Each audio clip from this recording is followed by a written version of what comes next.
আসসালামু আলাইকুম নবীর ভাই। ওয়ালাইকুম আসসালাম ভাইয়া, ভালো আছেন? এই তো ভাই আলহামদুলিল্লাহ, আপনি ভালো আছেন না? আলহামদুলিল্লাহ ভাইয়া। আমরা শুরু করে দিতে পারি ভাইয়া। ঠিক আছে ভাই।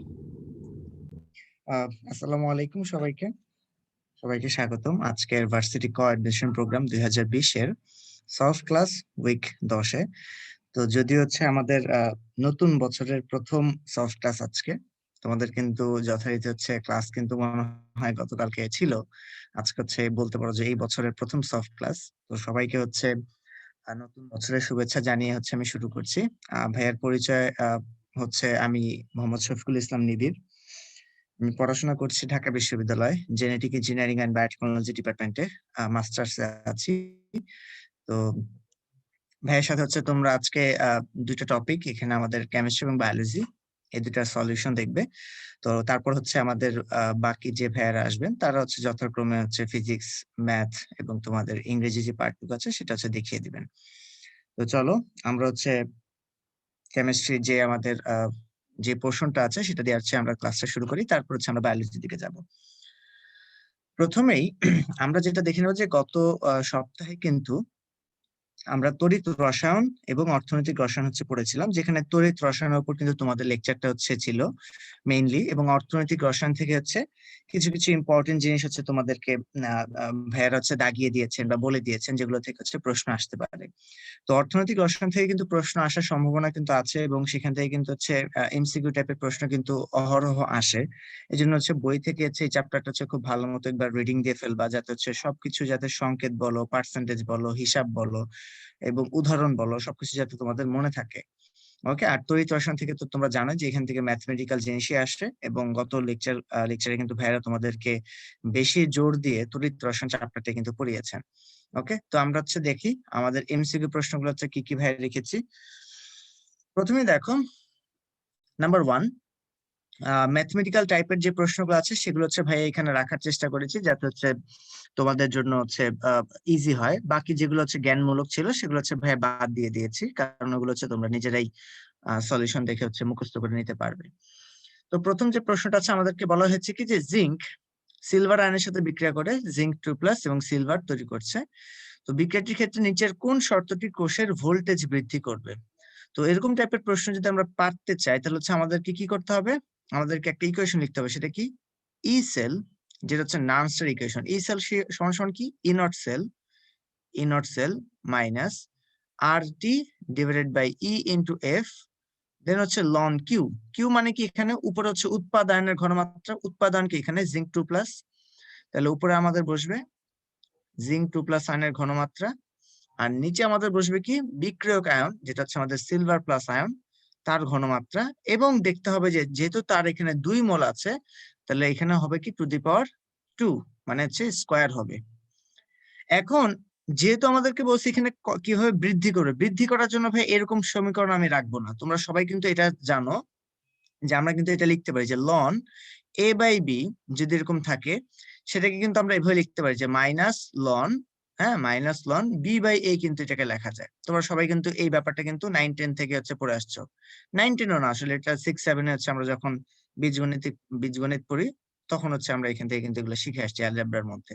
তাহলে আমরা এখানে তাই করব, যে আমরা ই নট সেল, হ্যাঁ, এখানে প্লাস দিব, ডিভাইড বাই কি আর T by E F loan, উপরে হচ্ছে আমি একবার লিখবো কি সিলভার আয়নের ঘনমাত্রা স্কোয়ার, নিচে হচ্ছে জিঙ্ক 2+ আয়নের ঘনমাত্রা। আচ্ছা, এখন দেখো এইখান থেকে আমাদেরকে বলা হচ্ছে যে কোন শর্তটি হচ্ছে এখানে কোষের ভোল্টেজ বৃদ্ধি করে। প্রথম কথা হচ্ছে আমরা এই যে ইকুয়েশনটা যেটা বানাইছি সেটা আসলে কিসের ইকুয়েশন? ই সেল, মানে একটা সেলের ভোল্টেজের ইকুয়েশন। তাহলে সেখানে খেয়াল করে দেখো তো, যদি আমরা এখানে এই যে সিলভার আয়নের ঘনমাত্রা যদি আমরা একটু বাড়াই, এটাকে ঘনমাত্রা যদি আমরা বাড়াই, তাহলে আমাদের কি হবে? পুরো যে ভ্যালুটা আছে এই পুরো ভ্যালুটার মান কি বেড়ে যাবে না? এই পুরো ভ্যালুটার মান হচ্ছে বেড়ে যাবে। এই মানটা যদি বেড়ে যায়, তাহলে আলটিমেটলি কি ই নটের সাথে কোনো কিছু একটা কি হচ্ছে? যোগ হচ্ছে। তার মানে কি আলটিমেটলি ই সেলের মানটা কি হয়ে যাবে? অনেক বেশি বেড়ে যাবে।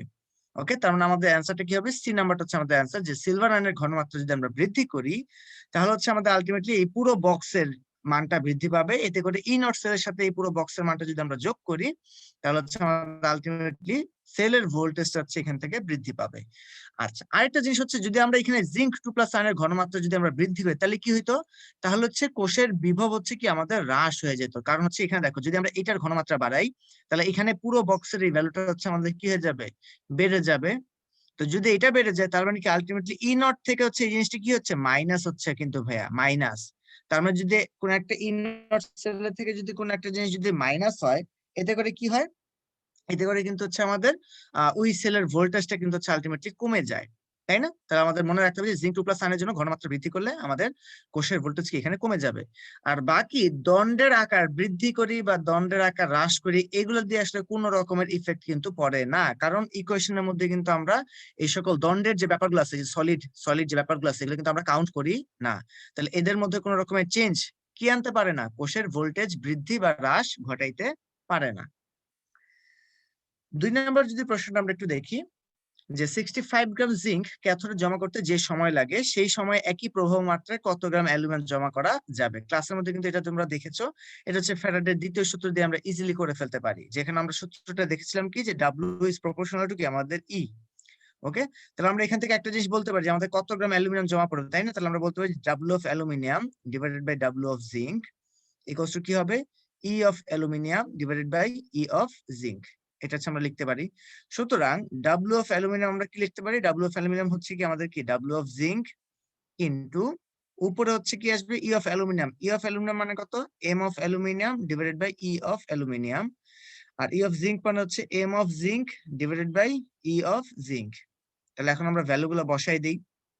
ডাব্লু অফ জিঙ্কের মানটা কত ভাইয়া, ডাব্লু অফ জিঙ্কের মানটা হচ্ছে দেখো কত গ্রাম জমতেছে, 65 গ্রাম, তাহলে লিখে দিলাম হচ্ছে 65 ইনটু উপরে আমাদের কত এম বাই ই, অ্যালুমিনিয়ামের জন্য হচ্ছে আণবিক ভরটা কত দেখো প্রশ্নের মধ্যে দেওয়া আছে 27, আর তার ইলেকট্রন আদান প্রদান হয় কয়টা, 3টা, তাহলে ডিভাইড বাই কত 3। আর নিচে হচ্ছে আমাদের কি এম অফ জিঙ্কের আণবিক ভর দেওয়া আছে 65 এবং তার ইলেকট্রন আদান প্রদান হয় কয়টা, 2টা, তাহলে ডিভাইড বাই 2।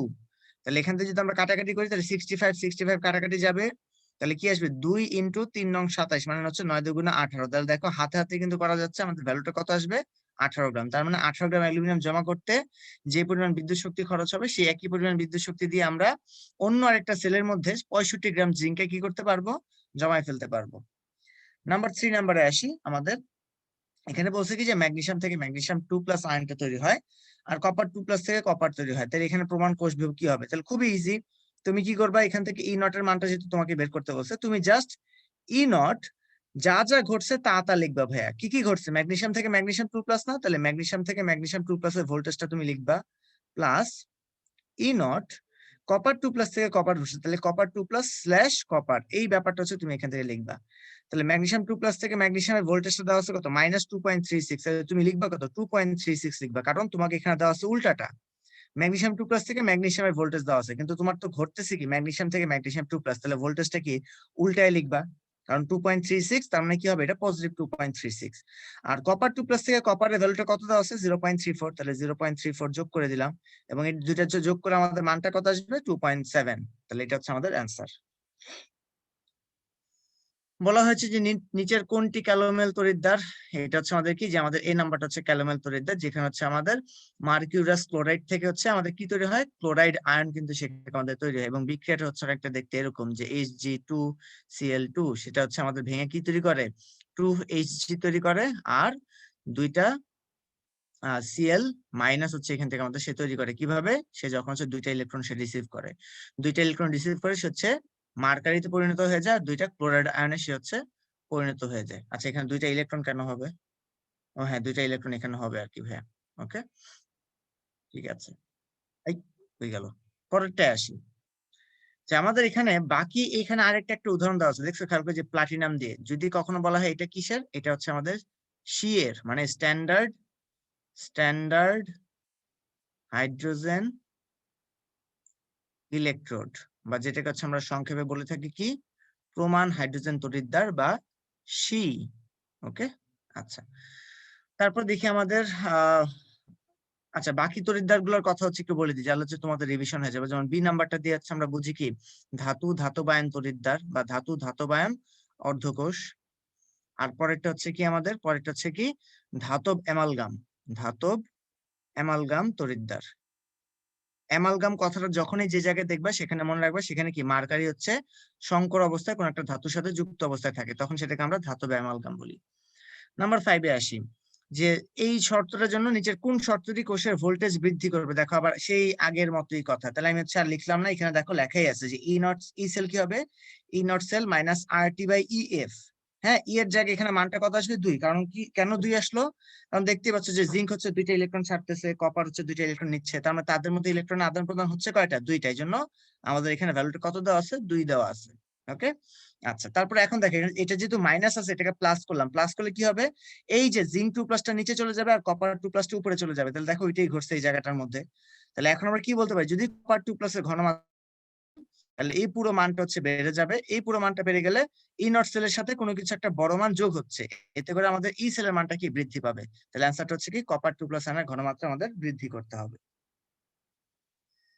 নেক্সট প্রশ্নটা আসছে, আমাদের বলছে 6 নম্বরে, যে সময়ে ক্যাথোডে 196.5 গ্রাম জিঙ্ক জমা করা হয়, ওই একই প্রবাহ মাত্রায় কপার সালফেট দ্রবণ থেকে ক্যাথোডে কত গ্রাম কপার জমা করা যাবে। ঠিক আছে, কত গ্রাম কপার জমা করা যাবে। তাহলে এখানে সূত্রটা একই রকমই, যে আমাদের এখানে ক্রোমিয়াম কত আয়ন ছিল সেটা কিন্তু ভাই দেখতে হবে। ক্রোমিয়াম কিন্তু এখানে আমাদের ছিল 3+ আকারে, তাহলে ক্রোমিয়াম 3+, 3টা ইলেকট্রন নিয়ে কিন্তু সে ক্রোমিয়াম আয়নে মানে ক্রোমিয়াম ধাতুতে সে কনভার্ট হবে, তার মানে তার এর ভ্যালুটা কত এখানে 3। আর জিঙ্কের জন্য তো তোমরা সবাই জানো জিঙ্ক 2+ হচ্ছে 2টা ইলেকট্রন নিয়ে কিন্তু আমাদের জিঙ্কে কনভার্ট হয়ে যায়, তাহলে তার এর ভ্যালুটা কত 2। তাহলে এবার হচ্ছে আমরা ফর্মুলাটা লিখবো, ফর্মুলাটা কি ছিল, ওই যে ডাব্লু অফ ক্রোমিয়াম, হ্যাঁ, divided by W of zinc, কি হবে আমাদের, সেটা হচ্ছে আমাদের হবে E of chromium divided by E of zinc, এটা হচ্ছে আমাদের ফর্মুলা। তো ফর্মুলার ক্ষেত্রে হচ্ছে আমরা যেটা করব, জাস্ট হচ্ছে একটু ভাঙাই লিখি এটাকে, আমাদের চাইছে কি ডাব্লু অফ ক্রোমিয়ামের মানটা চাইছে, তাহলে ডাব্লু অফ জিঙ্ক ইনটু উপরে কি হবে M of chromium divided by E of chromium, উপরে হচ্ছে কি নিচে হবে এম অফ জিঙ্ক, নিচে হবে কি ই অফ জিঙ্ক। তাহলে এখন ভ্যালুগুলো বসাই, ডাব্লু অফ জিঙ্কের ভ্যালুটা কত 196.5 196.5 ইনটু উপরে কি এম অফ ক্রোমিয়াম, ক্রোমিয়ামের ভর দেওয়া আছে কত, হ্যাঁ 52, তাহলে উপরে 52 ডিভাইড বাই কত 3, নিচে হচ্ছে কত 65.5 ডিভাইডেড বাই কত 2। তাহলে কিভাবে কাটাকাটি করবা দেখো আমি শিখাই দিচ্ছি। তোমার প্রথম কাজ হচ্ছে কি দেখো, এই যে 65.5 যে এখানে আছে এটা কি খেয়াল করে দেখছো কি, এটাকে যদি আমরা এটা দিয়ে এটাকে কাটাকাটি করি একদম সরাসরি কত আসবে দেখবা 3 আসে।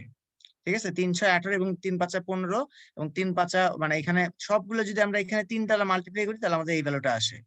ওকে, আচ্ছা, এরপর দেখো এই 3 এর সাথে আবার এই 3 কি কাটাকাটি যাচ্ছে, আর এই 2টা হচ্ছে আমাদের 52 এর সাথে কি হয়ে যাচ্ছে গুণ হয়ে যাচ্ছে, তাহলে 52 ইনটু 2 মানে হচ্ছে কত 104, এই হচ্ছে আমাদের অ্যান্সারটা হচ্ছে কত 104। তার মানে কি ক্রোমিয়াম 104 গ্রাম জমতে যে পরিমাণ হচ্ছে আমাদের প্রবাহ মাত্রা বা যে পরিমাণ বিদ্যুৎ শক্তি তার খরচ হবে, সেই একই পরিমাণ বিদ্যুৎ শক্তি দিয়ে আমরা জিঙ্কের যেই তড়িৎ কোষ যেখানে হচ্ছে জিঙ্ক জমা হচ্ছে ক্যাথোডে সেখানে 196.5 গ্রাম জিঙ্ক আমি জমাইতে পারবো। তারপর 7 নম্বরে আসি, আমাদেরকে কি বলছে যে এই বিক্রিয়ার জন্য প্রমাণ কোষ বিভব কত হবে। তাহলে এখানে দেখো কি বলছে, সোডিয়াম থেকে কি হচ্ছে সোডিয়াম প্লাস, পটাশিয়াম থেকে পটাশিয়াম হচ্ছে, তাহলে আমি কি লিখবো যে ই নট সেল সেটা কত হবে, ই নট যা যা হচ্ছে তাইতেই লিখবো, সোডিয়াম থেকে সোডিয়াম প্লাস, তাহলে লিখবো এখানে কত সোডিয়াম স্ল্যাশ সোডিয়াম প্লাস যা যা হচ্ছে তাই। আবার এখানে কপার প্লাস কপার কি বলি কপার বলে কোন বলি, এটা পটাশিয়াম, পটাশিয়াম থেকে কি হচ্ছে পটাশিয়াম আয়ন থেকে পটাশিয়াম হচ্ছে, তাহলে ই নট কি হবে পটাশিয়াম প্লাস থেকে পটাশিয়াম হচ্ছে। ওকে, এই তাহলে এখন আমি ভ্যালুগুলো বসাই দিই, আমাদের প্রশ্নে কি দেওয়া আছে দেখো, সোডিয়াম থেকে সোডিয়াম প্লাসের ভ্যালু কত 2.71, তাহলে 2.71, ঠিক আছে। আর পটাশিয়াম প্লাস থেকে পটাশিয়াম ভ্যালুটা কত দেওয়া আছে আমাদের -2.92, তাহলে এই যে -2.92 সরাসরি আমরা ওইটা বসাই দিলাম যা যা করতেছে, তাহলে এখান থেকে আমাদের ভ্যালুটা কত আসবে -0.21, তাহলে এটা হচ্ছে অ্যান্সার, তাহলে অ্যান্সারটা হচ্ছে এই যে এটা। নাম্বার 8 বলছে কি কোনটি ধাতু ধাতবায়ন অর্ধকোষ, তাহলে এই যে এটা কিন্তু আমাদের ধাতু ধাতবায়ন অর্ধকোষ। হ্যাঁ, এই হচ্ছে আমাদের এটা, এটা হচ্ছে কি আমাদের গ্যাস অর্ধকোষ, গ্যাস এবং তার হচ্ছে একটা দ্রবীভূত আয়ন। হ্যাঁ, আর এটা হচ্ছে আমাদের কি ধাতু আর ধাতব যে আমাদের ওই ধাতুর একটা লবণ অদ্রবণীয় লবণ দিয়ে অর্ধকোষ। আর এটা তো বুঝতেই পারতেছো এটা হচ্ছে আমাদের কি ক্যালোমেল তড়িৎদ্বার আর কি। ওকে, তো এই ছিল ভাইয়ার হচ্ছে কেমিস্ট্রির এমসিকিউ প্রশ্নটুকু। তো এবার চলো আমরা হচ্ছে রিটেন প্রশ্নগুলো হচ্ছে একটু ঝটপট সলভ করে ফেলি। রিটেন প্রশ্ন দেখো, প্রথমে যে প্রশ্নটা আছে যে আমাদের বলা হয়েছে নাম্বার 1, নিচের কোষটির জন্য অ্যানোড বিক্রিয়া, ক্যাথোড বিক্রিয়া ও সামগ্রিক কোষ বিক্রিয়া সব লিখতে বলছে। তাহলে আমাদের কি কি ঘটতেছে সেটা আমরা দেখি, তাহলে কিন্তু আমাদের হয়ে যাচ্ছে। কোবাল্ট থেকে এখানে কোবাল্ট 2+ হচ্ছে, তার মানে কি এখানে ইলেকট্রন ছেড়ে দিচ্ছে, তাহলে এটা হচ্ছে অ্যানোডের পার্টটুকু। এখানে Fe3+ থেকে Fe2+ হচ্ছে, তাহলে কি এখানে আছে ইলেকট্রন সে নিচ্ছে, তার মানে এটা কি ক্যাথোডের পার্টটুকু, তাই না? আর এটা হচ্ছে ওইখানে হচ্ছে তড়িৎদ্বার হিসেবে আমরা প্লাটিনাম ইউজ করেছি আর কি। তাহলে আমি এবার হচ্ছে অ্যানোডের বিক্রিয়াটা লিখি একটু, দেখো অ্যানোডের বিক্রিয়াটা কি লিখবো, কোবাল্ট থেকে আমাদের আলটিমেটলি কি হচ্ছে, কোবাল্ট থেকে কোবাল্ট 2+ আর 2টা ইলেকট্রন সে ছেড়ে দিচ্ছে, এটা হচ্ছে অ্যানোডের বিক্রিয়া। ক্যাথোডের বিক্রিয়া কি হচ্ছে, ক্যাথোডের বিক্রিয়া হচ্ছে কি আমাদের Fe3+, সে হচ্ছে কি করতেছে একটা ইলেকট্রন নিয়ে সে হচ্ছে Fe2+ এ কনভার্ট হয়ে যাচ্ছে। ওকে, এখন দেখো তোমাদেরকে ক্লাসে ভাইরা মনে বারবারই করে একটা কথা বলছে যে যখন একজন ছাড়তেছে 2টা ইলেকট্রন আরেকজন নিচ্ছে একটা ইলেকট্রন, তাহলে তো সমতাকরণ হলো না। তাহলে সবসময় আমাদেরকে মাথায় যেটা রাখতে হবে ভাই, সবসময় কি ইলেকট্রন কি করতে হবে, সমতাকরণ করতে হবে। মানে একজন যতগুলো ইলেকট্রন ছাড়ে আরেকটা পার্টি যাতে ঠিক ততগুলো ইলেকট্রনই যাতে নিতে পারে, মানে এক পার্টি ছাড়বে আরেক পার্টি হচ্ছে কি নিবে, এরকম আর কি, ডিলিং এর মতো, যে একজন যতগুলো ছাড়তেছে আরেকজন হচ্ছে ততগুলো নিবে। তাহলে এখানে যেহেতু ও 2টা ছাড়তেছে, তাহলে এখানে আমি সবাইকে 2 দ্বারা মাল্টিপ্লাই করি, তো ভাই যে 2Fe3+, 2টা ইলেকট্রন নিয়ে সে হচ্ছে 2Fe2+ এ কনভার্ট হয়ে যাচ্ছে। ওকে, এইবার হচ্ছে আমি পুরোটাকে যোগ করি, যেহেতু আমাকে সামগ্রিক বিক্রিয়া চাইছে তারা, তাহলে সামগ্রিক বিক্রিয়াটা দেখতে কেমন হবে বা ওভারঅল বিক্রিয়াটা দেখতে কেমন হবে, এটা হচ্ছে ওভারঅল বিক্রিয়াটা দেখতে হবে। কোবাল্ট হচ্ছে 2Fe3+ এর সাথে বিক্রিয়া করে সে কোবাল্ট 2+ আর 2Fe2+ হচ্ছে সেইখান থেকে তৈরি করতেছে। প্রত্যেকের ভৌত অবস্থা কি, এটা হচ্ছে সলিড, এটা হচ্ছে অ্যাকুয়াস, এটা হচ্ছে অ্যাকুয়াস এবং এটা হচ্ছে কি আমাদের অ্যাকুয়াস। তাহলে এই হচ্ছে আমাদের ভৌত অবস্থা, এটা হচ্ছে আমরা লিখে দিব। এবং প্রত্যেকে কিন্তু এখানে হচ্ছে ভৌত অবস্থাগুলো লিখে হবে, এখানে হচ্ছে এটা হচ্ছে অ্যাকুয়াস, এটা হচ্ছে অ্যাকুয়াস, এটাও কি আমাদের অ্যাকুয়াস, এই কথাগুলো একটু লিখে দিও। ওকে, তাহলে এই হচ্ছে আমাদের কি অ্যানোডের বিক্রিয়া, ক্যাথোডের বিক্রিয়া আর সামগ্রিক বিক্রিয়া। এবং তোমরা সবাই জানো যে আমাদের অ্যানোডে কি ঘটে, অ্যানোডে ঘটে কিন্তু অক্সিডেশন বা জারণ, অক্সিডেশন বা জারণ। আর ক্যাথোডে ঘটে হচ্ছে কি আমাদের কি রিডাকশন, রিডাকশন বা বাংলা যেটাকে আমরা বলি কি বিজারণ। ওকে ওকে,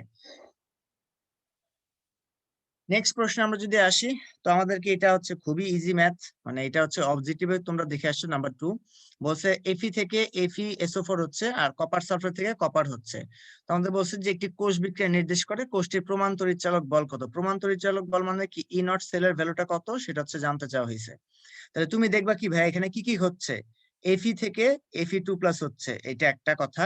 তারপর Cu2+ থেকে কি হচ্ছে, Cu হচ্ছে, এটা হচ্ছে আমাদের বিক্রিয়ার মধ্যে ঘটতেছে, কিন্তু খেয়াল করে দেখো। তাহলে এটার পরিপ্রেক্ষিতে যদি আমি বলতে চাই যে E0 সেলের মানটা কত আসবে, তাহলে তুমি কি বললো ভাইয়া, E0 সেলের মানটা হচ্ছে E0 Fe থেকে Fe2+ হচ্ছে প্লাস E0 কপার 2+ থেকে কপার হচ্ছে, যা যা ঘটতেছে তাই তাই লিখে দিলাম।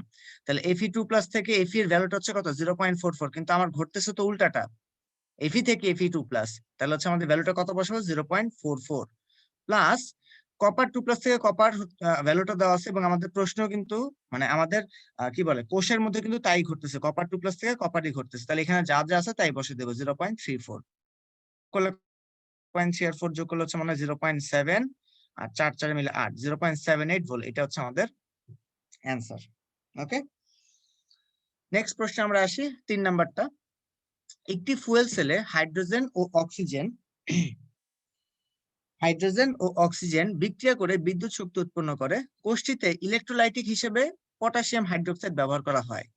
কোষটির ক্যাথোডে বিক্রিয়া লেখা। এখন তুমি কি জানো ভাই ক্যাথোডে কি বিক্রিয়া হবে, বিজারণ বিক্রিয়া হবে।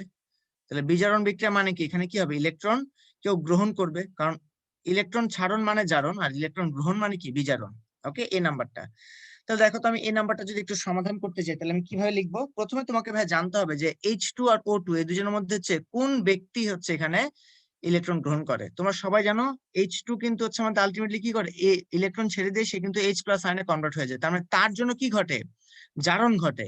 তাহলে বুঝতেই পারতো সেখানে বিজারণ কার ঘটবে ভাইয়া, অক্সিজেনের ঘটবে, as simple as that, নাহলে তো আমাদের হচ্ছে না এখান থেকে। তাহলে এখানে কি হবে দেখবা, অক্সিজেন হচ্ছে কি আমাদের আলটিমেটলি হচ্ছে সেই ইলেকট্রন গ্রহণ করবে। কিভাবে গ্রহণ করবে, অক্সিজেন হচ্ছে আমাদের কি পানির সাথে যুক্ত হয়ে সে ইলেকট্রন রিসিভ করবে, রিসিভ করে সে হচ্ছে আমাদের কি তৈরি করবে, হাইড্রোক্সাইল আয়ন হচ্ছে সেখান থেকে আমাদের তৈরি করবে। এখন এই যে মনে রাখবা কি হচ্ছে এখানে, সেখানে অক্সিজেন পানির সাথে যুক্ত হয়ে এবং ইলেকট্রন সে নিয়ে সে কি তৈরি করতেছে, হাইড্রোক্সাইল আয়ন তৈরি করতেছে। তাহলে এখানে তো আমাদের সমতা করা খুবই ইম্পর্টেন্ট কাজ। সমতাকরণ কিভাবে করব দেখো, আমি যদি এখানে ভাই 2 দেই, এখানে যদি আমি হচ্ছে 4 দেই, তার মানে কি এই 1 মোল অক্সিজেন আর 2 মোল পানি একসাথে কি করতেছে 4 মোল ইলেকট্রন হচ্ছে এখান থেকে নিয়ে নিচ্ছে। নিয়ে নিলে দেখবে যে এখান থেকে হচ্ছে আমাদের 4 মোল হাইড্রোক্সাইল আয়ন হচ্ছে তৈরি হচ্ছে। তাহলে দেখো বাম পাশে আমাদের অক্সিজেন আছে কয়টা 4টা, হাইড্রোজেন আছে কয়টা 4টা, ডান পাশে আমাদের অক্সিজেন আছে কয়টা 4টা, হাইড্রোজেন আছে কয়টা 4টা। এই যে ব্যালেন্স হয়ে গেল কিন্তু, দেখছো? এই জন্য কিন্তু হচ্ছে আমাদের কি করতে হয়, ওই ইলেকট্রন হচ্ছে 4টা, তার মানে 1 মোল অক্সিজেন 2 মোল পানির সাথে বিক্রিয়া করে 4টা ইলেকট্রন সে গ্রহণ করে। 4টা ইলেকট্রন গ্রহণ করে আলটিমেটলি সে কি হচ্ছে, আমাদের 4টা হাইড্রোক্সিল আয়ন সে হচ্ছে এখান থেকে তৈরি করতেছে। কারণ স্বাভাবিক কথা, অনেকে আবার বলবো যে ভাইয়া যে 1 মোল অক্সিজেন কেমনে হচ্ছে আবার 4 মোল ইলেকট্রন গ্রহণ করতে পারে? পারে তো ভাইয়া, তাই না? কারণ তুমি নর্মালি জানো যে একটা অক্সিজেন কয়টা ইলেকট্রন গ্রহণ করতে পারে? 2টা সর্বোচ্চ। তাহলে সে অক্সিজেন 2 মাইনাসে কনভার্ট হয়ে যায়। তাহলে এখানে তো অক্সিজেন কয়টা আছে? 2টা আছে। তাহলে অক্সিজেন যদি 2টা নেয়, তাহলে আমাদের অবশ্যই কয়টা ইলেকট্রন সে নিতে পারবে? 4টা ইলেকট্রন সে নিতে পারবে। তাহলে এখান থেকে 2O2 মাইনাস হবে। এখন 2O2 মাইনাস আকারে তো সে ভাই থাকে না, সে থাকে কিভাবে? সে থাকে হচ্ছে OH মাইনাস আকারে থাকে। তাহলে এখানে হাইড্রোজেন নিয়ে আসতে হবে না? এই জন্য হচ্ছে আমি সাথে করে কাকে নিয়ে আসছি, এখানে পানিটাকে নিয়ে আসছি, যাতে হচ্ছে আমি এখানে 4OH লিখতে পারি। এই হচ্ছে সেই হিসাবটা যে কেন হচ্ছে আমরা এটাকে 4OH মাইনাস আকারে লিখি। কারণ তুমি কিন্তু কোনো জায়গায় O2 মাইনাস আকার হচ্ছে কোনো ব্যাপার কিন্তু দেখবা না, কারণ অক্সিজেন কখনো এইরকম আয়ন আকারে কিন্তু কখনোই ভাঙে না। তুমি যখন হচ্ছে পানিটাকে ভাঙো, পানিটাকে কি কখনো কিভাবে ভাঙতে দেখছো যে সে 2H প্লাস আর O মাইনাস আকারে ভাঙে, O2 মাইনাস আকারে ভাঙে? জীবনও কিভাবে ভাঙতে দেখছো? কখনোই না। তুমি দেখছো কিভাবে যে পানিটা ভাঙে? কিভাবে পানিটা ভাঙে হচ্ছে H প্লাস আর OH মাইনাস আকারে। কেন? কারণ অক্সিজেন কখনো হচ্ছে O2 মাইনাস আকারে কিন্তু থাকে না। বুঝে গেছে ভাই? এই জন্য হচ্ছে আমরা এই যে 4টা ইলেকট্রনের হিসাব নিকাশ কিন্তু তোমরা বুঝে ফেললা যে কেন হচ্ছে এখানে 4টা ইলেকট্রন কিন্তু গ্রহণ করা হয়। ওকে, আচ্ছা, তাহলে পরেরটা আসি। বি নম্বরে কি বলছে যে এসটিপি তে 10 মিনিট ধরে কত আয়তন হাইড্রোজেন গ্যাস বিক্রিয়া করলে 965 অ্যাম্পিয়ার তড়িৎ উৎপন্ন হবে? এটা জাস্ট সরাসরি হচ্ছে আমাদের ম্যাথমেটিক্যাল টার্ম, এবং এখানে হচ্ছে আমাদের কি লাগবে, এখানে হচ্ছে বিক্রিয়াটা লিখা লাগবে, না তো বুঝবো না আমরা ভাইয়া যে কতটুকু কি লাগতেছে না লাগতেছে সবকিছু। ওকে, তাহলে দেখো এখানে আমরা কি বলতে পারি যে আমাদের আগে বিক্রিয়াটা দেখি। বিক্রিয়াটা যেটা হচ্ছে, হাইড্রোজেনটা হচ্ছে আমাদের 2 মোল হচ্ছে হাইড্রোক্সিল আয়নের সাথে যুক্ত হয়ে সে হচ্ছে এখান থেকে আমাদের 2 মোল পানি তৈরি করতেছে, আর হচ্ছে সেই যে 2টা ইলেকট্রন সে ছেড়ে দিচ্ছে। এই হচ্ছে আমাদের কি বিক্রিয়া? এটা হচ্ছে আমাদের সেই অ্যানোডের বিক্রিয়াটা। এখন আমরা সেখানে কি দেখলাম? সেখানে আমি দেখলাম যে আমাদের হাইড্রোজেন কিন্তু হচ্ছে আমাদের 1 মোল, তাই না? 1 মোল বিক্রিয়া করতেছে। তাহলে 1 মোল বিক্রিয়া করার জন্য সে কয়টা ইলেকট্রন হচ্ছে এখান থেকে সে ছেড়ে দিচ্ছে? 2টা ইলেকট্রন সে ছেড়ে দিচ্ছে না? তাহলে আমি কি বলবো যে আমাদের হাইড্রোজেন যখন 1 মোল বিক্রিয়া করে তখন আসলে আমাদের কয় ফ্যারাডে চার্জ দিতে হয় ভাইয়া? 2 ফ্যারাডে চার্জ দিতে হয়। আমরা যে পড়ছিলাম না যে যতগুলো ইলেকট্রন তত ফ্যারাডে বিদ্যুৎ দিলে হচ্ছে ওইখানের 1 মোল হচ্ছে তৈরি হবে, অথবা ওইখানের 1 মোল হচ্ছে এখান থেকে ভেঙে যাবে। ওইটাই কিন্তু এখানে হচ্ছে যে আমাদের হাইড্রোজেন যেহেতু এখানে 1 মোল, এবং সেই 1 মোলে হচ্ছে 2টা ইলেকট্রন যেহেতু সে ছেড়ে দিচ্ছে, তার মানে আমরা কি বুঝলাম যে এখান থেকে হচ্ছে আমাদের ফ্যারাডে কত ফ্যারাডে লাগবে? 2 ফ্যারাডে কিন্তু লাগবে। ওকে, তাহলে আমরা বলতে পারি যে আমাদের যে 1 মোল, আরে ডাবল এল লিখে ফেলছি কেন, সরি, 1 মোল সমতুল্য কত হবে আমাদের ভাইয়া? 2 ফ্যারাডে হবে, তাই না? 1 মোল হাইড্রোজেন, 1 মোল হাইড্রোজেন হচ্ছে 2 ফ্যারাডে। এটা হচ্ছে আমরা ইকুয়েশন থেকে হচ্ছে পেয়ে গেলাম। এরপর হচ্ছে বাদ বাকি কাজগুলো হচ্ছে আমরা একটু করি। বাদ বাকি কাজগুলো হচ্ছে আমরা কেমনে করব? দেখো, আমাদেরকে বলছে কি 10 মিনিট ধরে কত আয়তন হাইড্রোজেন গ্যাস বিক্রিয়া করলে 965 অ্যাম্পিয়ার তড়িৎ উৎপন্ন হবে। ওকে, তাহলে আমরা এখান থেকে হচ্ছে একটা কাজ করি। আমরা হচ্ছে এখান থেকে এন এর মানটা বের করি। তোমরা কিন্তু এন এর একটা সূত্র শিখে আসছো, সেটা কি? কিউ বাই ইএফ পড়ে আসছিল না এটা? হ্যাঁ, কিউ বাই ইএফ। কিউটা কি? আমাদের আইটি। আই এর মানটা কত এখানে? 965 এত অ্যাম্পিয়ার। টি এর মানটা কত? 10 মিনিট, মানে 10 মানে কত? 10 ইন্টু কত? 60, কারণ 60 সেকেন্ড, কারণ মিনিট থেকে তাকে সেকেন্ডে নিয়ে যাব। ঠিক আছে, ডিভাইড বাই ই এর ভ্যালুটা কত? এখানে 2, আর এফ এর ভ্যালুটা কত আমাদের? 96500। ওকে, তাহলে 965 দিয়ে এটাকে কাটাকাটি করা যায় কি 100 দিয়ে, আবার 10 দিয়ে 100 কে কাটাকাটি করা যায় কি 10 দিয়ে, 10 দিয়ে এটাকে কাটা যাচ্ছে 6, 2 দিয়ে 6 কে কাটা যায় কি 3 দিয়ে, তার মানে অ্যান্সারটা কত আসবে? 3 মোল। তার মানে হচ্ছে তোমার ওই যে 965 অ্যাম্পিয়ার যদি তড়িৎ প্রবাহ করো তুমি 10 মিনিট ধরে, তাহলে তোমার আসলে কতটুকু জমবে? 3 মোল হাইড্রোজেন জমবে। আর সেটা কত আয়তন হবে? তুমি জাস্ট এন ইকুয়ালস টু কি জানো? V L by 22.4 litre. Okay, তাহলে এখানে ভি এল এর মানটা কত আসবে? হ্যাঁ, এন ইন্টু 22.4, তাহলে আমাদের ভ্যালুটা কত আসবে? 3 ইন্টু 22.4, তার মানে আমাদের অ্যান্সারটা হচ্ছে 67.2 লিটার। তাহলে আমাদের এসটিপি তে, এই যে এসটিপি খেয়াল করে দেখছো কি, স্ট্যান্ডার্ড টেম্পারেচার এন্ড প্রেসারে আমাদের 67.2 লিটার হাইড্রোজেন গ্যাস সেখানে হচ্ছে আমাদের বিক্রিয়া করলে আমাদের হচ্ছে এত কারেন্ট হচ্ছে সেখান থেকে আমরা প্রডিউস করতে পারবো। ওকে, নেক্সট প্রশ্ন আমরা আসি 4 নম্বরে। নিচের কোষ্ঠীর জন্য অ্যানোডের বিক্রিয়া এবং ক্যাথোডের বিক্রিয়া এবং সামগ্রিক বিক্রিয়া লেখা। সেই ভাই আগের মতো আবার একটা ব্যাপার। তাহলে এখানে দেখো আমি একবারে এখন লিখে দিচ্ছি। অ্যানোডে কি বিক্রিয়া হবে? Fe2+ থেকে Fe3+, তাই না? তাহলে Fe2+ কি করবে? সুন্দর মতো হচ্ছে সে Fe3+ এ কনভার্ট হবে আর একটা ইলেকট্রন সে ছেড়ে দিবে। আর ক্যাথোডে কি বিক্রিয়া হচ্ছে? ক্যাথোডে হচ্ছে কি আমাদের কি ক্লোরিন কি করবে?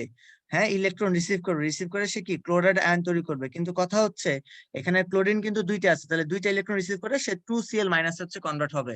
কিন্তু আমাদের কি আছে উপরে হচ্ছে সে একটা ইলেকট্রন ছাড়ে, তাহলে এই জন্য কি করবো? 2 দ্বারা মাল্টিপ্লাই করে দেবো। তাহলে দুইটা Fe2+, দুইটা Fe3+ তৈরি করবে আর দুইটা ইলেকট্রন সে ছেড়ে দিবে।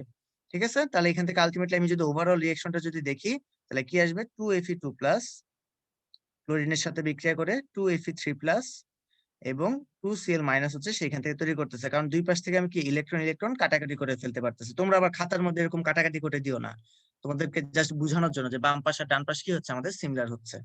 ওকে, তাহলে এখান থেকে হচ্ছে কাটাকাটি করলে আমাদের ইকুয়েশনটা দাঁড়াচ্ছে এটি হচ্ছে কি আমাদের সামগ্রিক বিক্রিয়া। এবং এখানে দয়া করে একটু হচ্ছে কি করবা, তাদের ভৌত অবস্থাগুলো লিখে দিবে। এটা হচ্ছে অ্যাকুয়াস, এটা হচ্ছে গ্যাস, এটা হচ্ছে অ্যাকুয়াস, এটাও কি আমাদের অ্যাকুয়াস। এই ভৌত অবস্থাগুলো লিখে দিলে টিচার একদম ফুল মার্কস দিতে বাধ্য তোমাকে। এটা হচ্ছে ওভারঅল রিঅ্যাকশন।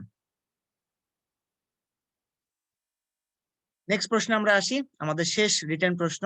বলছে যে এই বিক্রিয়াটার জন্য তার কোষ বিক্রিয়া নির্দেশ করে, যেখানে হচ্ছে কোষটির প্রমাণ কোষ বিভব বের করে। তাহলে আমাদের যেটা করতে হবে, জিঙ্ক থেকে জিঙ্ক নাইট্রেট তৈরি হচ্ছে, দ্যাট মিনস জিঙ্ক থেকে কি হচ্ছে? জিঙ্ক 2+ তৈরি হচ্ছে। আবার নিকেল নাইট্রেট থেকে নিকেল হচ্ছে, তার মানে কি বুঝবো? নিকেল আগে ছিল 2+, সেখান থেকে কি হচ্ছে? নিকেল হচ্ছে। তাহলে এই ঘটনার জন্য যদি আমরা বের করতে চাই তার E0 সেলের মানটা কত আসবে? কি বলছি ভাই? খুবই ইজি, যা যা ঘটতেছে তাইতে লিখবা, যে জিঙ্ক থেকে জিঙ্ক 2+ এর ভোল্টেজ লিখবা প্লাস E0 নিকেল 2+ থেকে নিকেলের এই বিভবটা লিখে দিবা। তাহলে জিঙ্ক থেকে জিঙ্ক 2+ এর ভ্যালুটা কত আসবে? দেখো আমাদের প্রশ্ন দেওয়া আছে জিঙ্ক 2+ থেকে জিঙ্কে, তাহলে এটাকে উল্টাই দিব। তাহলে মানটা কত আসবে? 0.76। আমাদের ভ্যালুটা দেওয়া আছে মাইনাসে, কিন্তু আমরা নিব কি প্লাসে, কারণ আমাদের এই সেলের মধ্যে ঘটতেছে কি উল্টাটা, জিঙ্ক থেকে জিঙ্ক 2+। আর নিকেল 2+ থেকে নিকেলের ভোল্টেজ কত দেওয়া আছে? 0.25, এবং সেটা হচ্ছে এখানে ঘটতেছে। তাহলে আমরা ওইটাকে যোগ করে দিব, যে প্লাস 0.25। তাহলে এখান থেকে যদি আমরা যোগ বিয়োগ করি, যোগ বিয়োগ করলে দেখবো যে আমাদের ভ্যালুটা আসবে 0.51 ভোল্ট। এটা হচ্ছে আমাদের কি অ্যান্সার। খুবই ইজি। তো এই ছিল ভাই আমাদের কেমিস্ট্রি পার্টটুকু। তো এবার চলো হচ্ছে আমরা ঝটপট বায়োলজির কিছু এমসিকিউ হচ্ছে তোমাদের জন্য রেখেছি, কারণ এখানে তোমাদের যে আজকের যে পরীক্ষার মধ্যে যে রিটেন প্রশ্নগুলো এসেছে সেগুলো কিন্তু বেশিরভাগই হচ্ছে তোমাদের ব্যাখ্যামূলক, বই থেকে হচ্ছে হুবহু হচ্ছে তোমরা যদি পড়ো মুখস্থ ভিত্তিক দিলেই হচ্ছে তোমরা ফুল মার্কস পেয়ে যাবা। সেখানে আমি মনে করি না যে কোনো কিছু বোঝানোর দরকার আছে তোমাদের। তো তারপর হচ্ছে কিছু কিছু এমসিকিউ হচ্ছে আমরা দেখি। যদিও আমি ভাবতেছিলাম যে এমসিকিউ আসলে কোনটা এখানে মানে অবজেক্টিভ না, সেটা কেন কোনটা হচ্ছে এখানে সাবজেক্টিভ, আমি আজকে খুঁজে পাচ্ছিলাম না ভাইয়া। ওকে, কারণ হচ্ছে তোমাদের এই যে যে চ্যাপ্টারটা পড়ানো হয়েছিল গত সপ্তাহে, যে প্রাণীর ভিন্নতা ও শ্রেণীবিন্যাস, এটাতে কিন্তু হচ্ছে বেশিরভাগ সময় হচ্ছে আমাদের নামকরণ আসে এবং বৈশিষ্ট্য আছে। যতগুলো পর্ব আছে প্রাণীর প্রত্যেকের কি করবে তোমরা? মিনিমাম চারটা করে বৈশিষ্ট্য এবং 3টা করে উদাহরণ হচ্ছে মনে রাখার চেষ্টা করবা, কারণ এগুলো থেকে রিটেন বলো এমসিকিউ বলো সব জায়গায় হচ্ছে প্রশ্ন আসতে পারে। ওকে, এটা হচ্ছে একদম ফরজ কাজ তোমাদের প্রত্যেকটা পর্বের। হ্যাঁ, প্রত্যেকটা পর্বে কি বললাম? 4টা করে নিম্নে 4টা করে বৈশিষ্ট্য এবং 3টা করে উদাহরণ, এগুলো পড়তে হবে। এবং পারলে হচ্ছে তাদের বাকি যে সকল প্রশ্ন যেগুলো হচ্ছে একটু বইয়ের মধ্যে দেখবা যে একটু বোল্ড করে দেওয়া আছে কিছু কিছু লাইন, ওই বোল্ড করা লাইনগুলো হচ্ছে একটু ভালো মতো পড়বে, কারণ টিচাররা যখন প্রশ্ন করেন তখন তাদের চোখে কিন্তু ওই বোল্ড করা লাইনগুলো কিন্তু চোখে বেশি পড়ে, সেখান থেকে কিন্তু প্রশ্ন আসে। তো আমি দেখো কিছু কিছু প্রশ্ন রেখেছি যেগুলো হচ্ছে বিগত বছরে যে তোমাদের হচ্ছে ভার্সিটি ভর্তি পরীক্ষাগুলোতে অনেকবার আসছে আর কি, মানে ঘুরে ফিরে হচ্ছে অনেক জায়গায় আসে। সেটা যেমন কি, যেমন সমুদ্রের প্রবাল প্রাচীর গঠনে নিচের কোনটি সহায়তা করে? সেটা হচ্ছে কি আমাদের নিডারিয়া পর্বের যে প্রাণীগুলো আছে তারা হচ্ছে আমাদের কি সামুদ্রিক প্রাণী হয়ে থাকে মেইনলি, এবং তারা হচ্ছে যে প্রবাল প্রবাল প্রাচীর গঠন তৈরি করে, কারণ প্রবাল প্রাচীরের মধ্যে যে তাদের বসবাস স্থান থাকে, পরবর্তীতে তারা যখন এটাকে ছেড়ে চলে যায় তখন হচ্ছে ওইটা আবার শক্ত একটা পাথরে কনভার্ট হয়ে যায় সেই প্রবালটা, যেটা পরবর্তীতে তীরে আসলে সৌন্দর্য বৃদ্ধি করে সমুদ্র সৈকতের। তোমরা তো সবাই জানো যে আমাদের সেন্ট মার্টিন দ্বীপ হচ্ছে এরকম একটা প্রবাল দ্বীপ। নাম্বার 2, যে নিচের কোন পর্বে বিশেষ ধরনের পানি সংবহন তন্ত্র আছে? পানি সংবহন তন্ত্র মানে হচ্ছে পানি আউটপুট এবং ইনপুট আকারে একটা পর্বের প্রাণীর মধ্যে যাতে সুন্দর মতো একটা সিস্টেম আছে, সেটা কাদের মধ্যে আছে? একাইনোডার্মাটা পর্বের মধ্যে আছে। এবং তাদের দেখো গুরুত্বপূর্ণ কিছু বৈশিষ্ট্য, যে বললাম যে বৈশিষ্ট্য পড়তে হবে। তাদের হচ্ছে কন্টক, মানে কাটা কাটা থাকবে তাদের গায়ে। তারপর তাদের পানি সংবহন তন্ত্র হচ্ছে খুব ভালো মতো কাজ করে। তারপর কি তাদের নালিকা পদ আছে। তার হচ্ছে পঞ্চরীয় প্রতিসম, মানে হচ্ছে ওই যে স্টারের মতো দেখতে, এবং তারা বেশিরভাগই কি সামুদ্রিক। নাম্বার 3, প্লাটিহেলমিনথেস পর্বের প্রাণীদের রেচনতন্ত্রে কোন কোষ থাকে? এটা দেখবা যে কিছু কিছু বই, যেমন গাজী আজমল স্যারের বই হচ্ছে, এটা হচ্ছে মানে আচ্ছা এখানে হচ্ছে প্লাজমা কোষ আছে, এটা হচ্ছে একটু ভুল হবে, এটা কেন জানি ভুল লিখছে এখানে। প্লাজমা কোষ হবে না, এখানে হচ্ছে শিখা কোষ হবে আর কি। আমাদের যে রেচনতন্ত্রে কোন কোষ থাকে সেটা হচ্ছে শিখা কোষ থাকে আর কি। ওকে, এটা খুবই খুবই ইম্পর্টেন্ট কিন্তু একটা অবজেক্টিভ আমাদের। তারপর 4 নাম্বারটা আসে যে ঘাস ফড়িং এর পৌষ্টিক তন্ত্রের পৌষ্টিক নালীর অংশ নিচের কোনটি? সেটা হচ্ছে কি আমাদের মেসেন্টারন। তো আমাদের ঘাস ফড়িং এর যে পৌষ্টিক তন্ত্রের যে যতগুলো অংশ আছে সবগুলো কিন্তু তোমাদের পড়তে হবে। যেমন হচ্ছে আমাদের 3টা অংশ আছে, একটা হচ্ছে স্টোমাডিয়াম, একটা হচ্ছে মেসেন্টারন, আর একটা হচ্ছে প্রোক্টোডিয়াম। ঠিক আছে, এই 3টা কিন্তু আমাদের তার পৌষ্টিক তন্ত্রের এক একটা অংশ। যার সাথে সরাসরি তুমি যদি জানো তাহলে হচ্ছে বসাই দিতে পারবে, না জানলে কিন্তু হচ্ছে কিছু করার নাই এখানে। 5 নাম্বার কি সামুদ্রিক স্যালামান্ডার নিচের কোন শ্রেণীর প্রাণী? এই সামুদ্রিক স্যালামান্ডার গুলো হচ্ছে আমাদের নরমালি তারা ডাঙায়ও থাকতে পারে, তারপর হচ্ছে জলেও থাকতে পারে। হ্যাঁ, তোমরা যদি নেটে একটু সার্চ দাও স্যালামান্ডার দিবে, দেখবে খুব কিউট প্রজাতির একটা প্রাণী দেখতে। হ্যাঁ, তো তারা হচ্ছে একই সাথে দেখবা যে কিছু সময় হচ্ছে মাছ শিকার করার জন্য বা অন্যান্য যে তাতে খাবার সংগ্রহের জন্য কিন্তু তারা সমুদ্রে চলাচল করে, মানে সমুদ্রের গভীরে থাকে। আবার যখন তাদের হচ্ছে কোনো বিশ্রামের দরকার হয় তখন হচ্ছে তারা আবার ডাঙায়ও কিন্তু থাকতে পারে। এই জন্য তারা হচ্ছে উভচর পর্বের হচ্ছে প্রাণী আর কি, উভচর শ্রেণীর প্রাণী। 6 নাম্বারটা কি যে বহুকোষী প্রাণীদের মধ্যে কোন পর্বের প্রাণীরা হচ্ছে প্রাচীনতম ও সরল প্রকৃতির? তারা হচ্ছে কি পরিফেরা। কারণ কি এটা হচ্ছে সব থেকে আগের যুগের ছিল এবং প্রাচীনতম, এবং তাদের হচ্ছে অত বেশি কমপ্লেক্সিটি ছিল না। যত বেশি দিনকে দিন যাচ্ছে তত বেশি হচ্ছে প্রাণীদের মধ্যে হচ্ছে কমপ্লেক্সিটি তৈরি হয়ে যাচ্ছে। যেমন হচ্ছে বলতে পারো যেমন মানুষ। হ্যাঁ, মানুষ একদম কিন্তু পড়তে পারো যে একদম আহ আহ আহ পরর দিকে হচ্ছে আসা এরকম একটি প্রাণী। হ্যাঁ, এবং এই প্রাণীদের মধ্যে আমাদের বডির মধ্যে দেখতেই পাচ্ছ যে কতগুলা অঙ্গ, কতগুলা তন্ত্র, সবকিছু মিলে কিন্তু মানুষ আমরা। তো এটার মধ্যে এত কিছু মারপ্যাচ কিন্তু আমাদের আগের যে প্রাণীগুলো ছিল, হ্যাঁ, তাদের মধ্যে কিন্তু ছিল না। যেমন নর্মালি চিন্তা করো ব্যাকটেরিয়ার ক্ষেত্রে, ব্যাকটেরিয়া কত সহজ সরল, মানে সহজ সরল তার স্ট্রাকচার, সহজ সরল তার হচ্ছে শারীরবৃত্তীয় কাজ। কিন্তু আমাদের বডির মধ্যে একটা সেলের মধ্যে শারীরবৃত্তীয় কাজগুলো কি অনেক বেশি জটিল। ঠিক আছে, তো এই ছিল ভাই তোমাদের আজকে কেমিস্ট্রি এবং বায়োলজি পার্টটুকু। ইনশাল্লাহ পরবর্তী সলভ ক্লাসে সবার সাথে আবারও দেখা হবে। সে পর্যন্ত সবাই ভালো থাকো, সুস্থ থাকো, আর নতুন বছরের শুভেচ্ছা জানিয়ে আমি আমার পার্টটুকু আজকে শেষ করছি। তোমাদের কাছে এখন হচ্ছে আমি ফিরে যাচ্ছি তোমাদের তমাল ভাইয়ের কাছে। তমাল ভাই তোমাদের পরবর্তী অংশটি দেখাই দিবে। So thank you Nibir. তো তোমরা অলরেডি ক্লাস করে ফেলছো, সুন্দর মতো দেখলা যে কেমিস্ট্রি এবং বায়োলজি ভাই শেষ করলো। চলো এখন চলো যে আমাদের ফিজিক্স পার্টে। তো আমি হয়তো বা ক্লাসে তোমার সাথে দেখা হয়ে থাকে, আমি আগেও বলছিলাম যে আমাদের এই চ্যাপ্টার কিন্তু বেশ সোজা, খুব কঠিন না, একই রকম প্রশ্নই বারবার আসে মোটামুটি। তো দেখো আমরা লেকচার বেস করে কিন্তু সুন্দর সুন্দর প্রবলেম দিছি, এবং তোমরা মোটামুটি আশা করি অন্তত এই পরীক্ষাটাতে একটা সুন্দর মার্ক তুলতে পারছো। তাও যদি কারো কোনো ভুল হয়ে থাকে তাহলে আসো যে কেন ভুল হয়েছে একটু চিন্তা করি।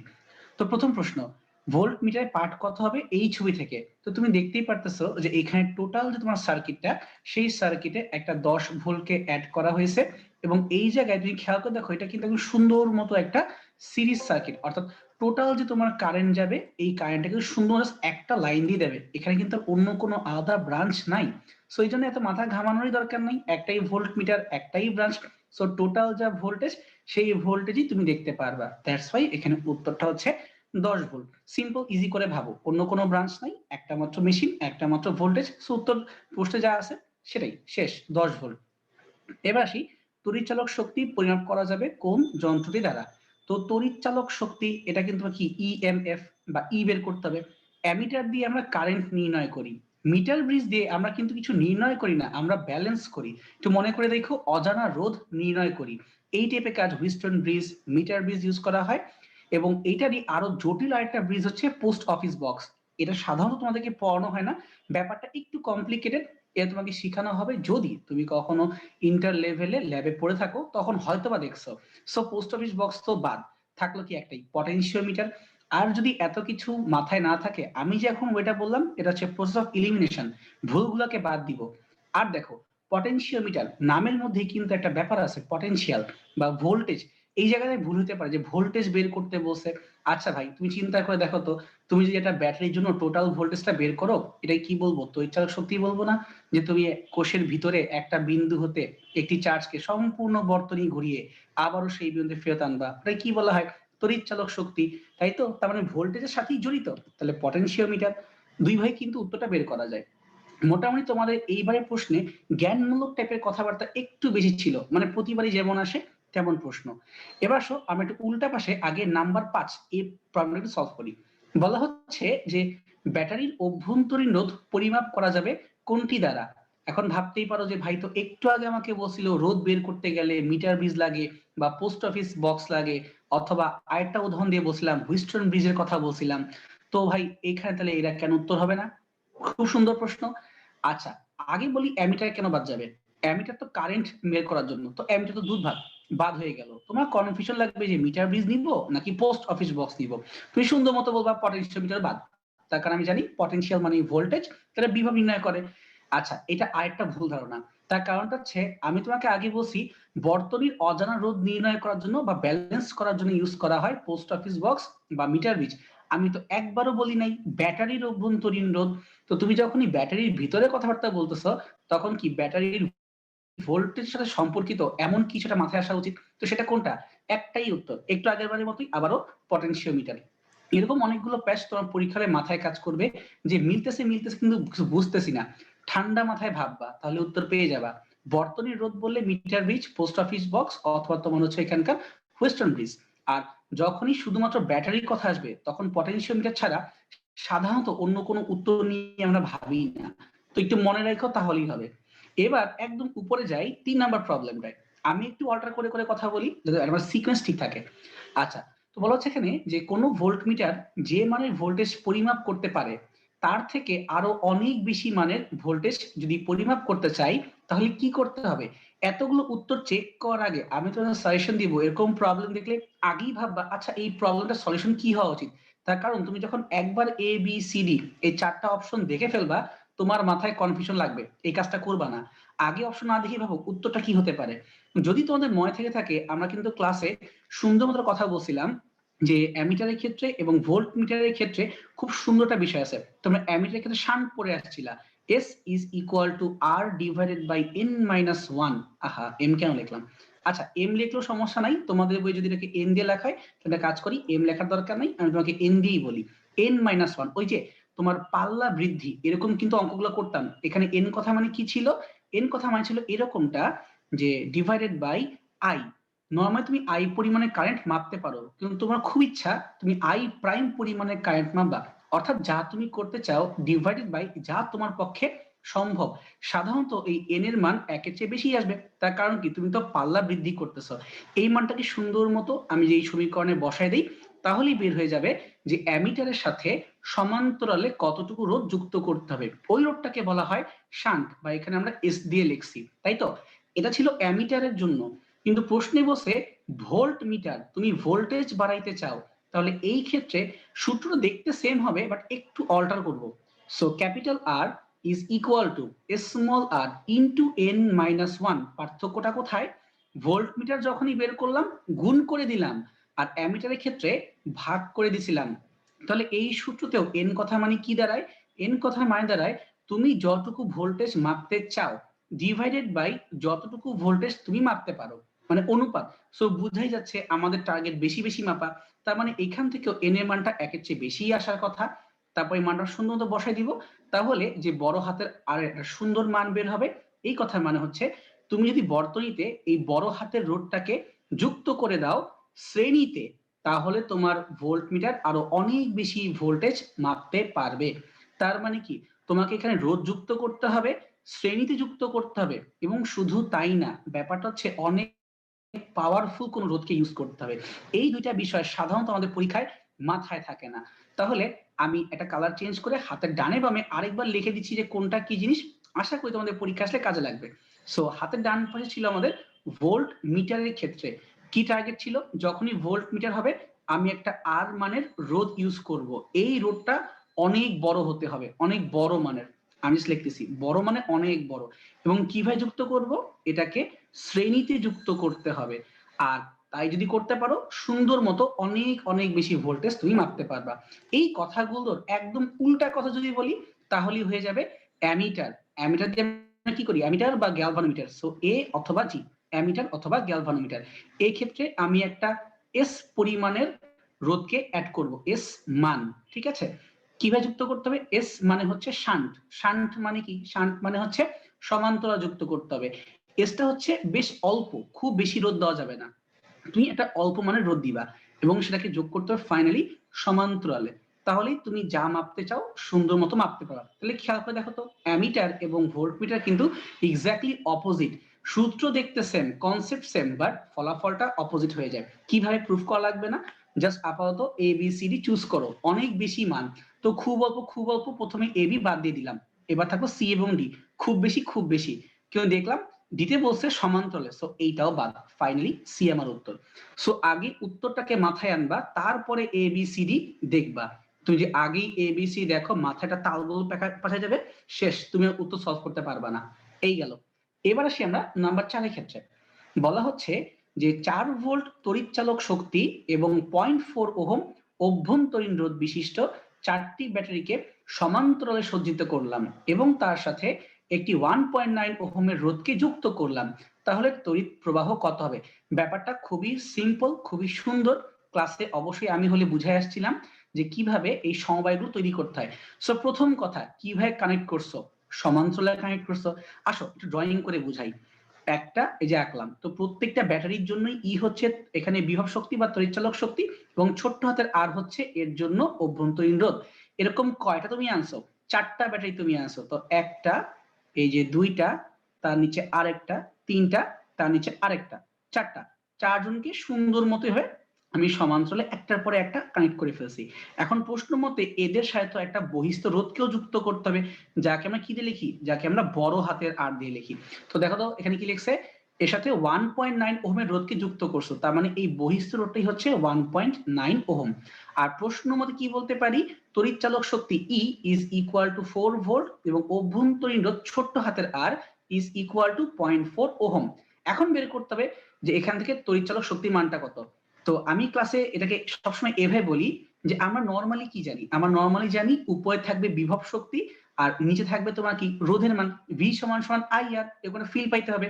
তো খেয়াল করি, যখনই সমান্তরালে ব্যাটারিকে যুক্ত করা হচ্ছে, প্রত্যেকটা ব্রাঞ্চেই একটা করে ব্যাটারি আছে, তার মানে প্রত্যেকটা ব্রাঞ্চেই একটা করে ব্যাটারির জন্য বিভব শক্তি চলে আসবে। তাহলে প্রত্যেক ব্রাঞ্চে বিভব শক্তির মানটা কত? একটা ব্যাটারির ই এর মানই হচ্ছে তার জন্য বিভব বা তড়িৎচালক শক্তি, তাই রাখলাম ই। ভাগ করব কি দিয়ে? ভাগ করব রোধ দিয়ে। তো খেয়াল করো তো এখানে রোধ কত? একটা বহিস্থ রোধ তো আছেই, বড় হাতের আর, ও তো থাকবেই।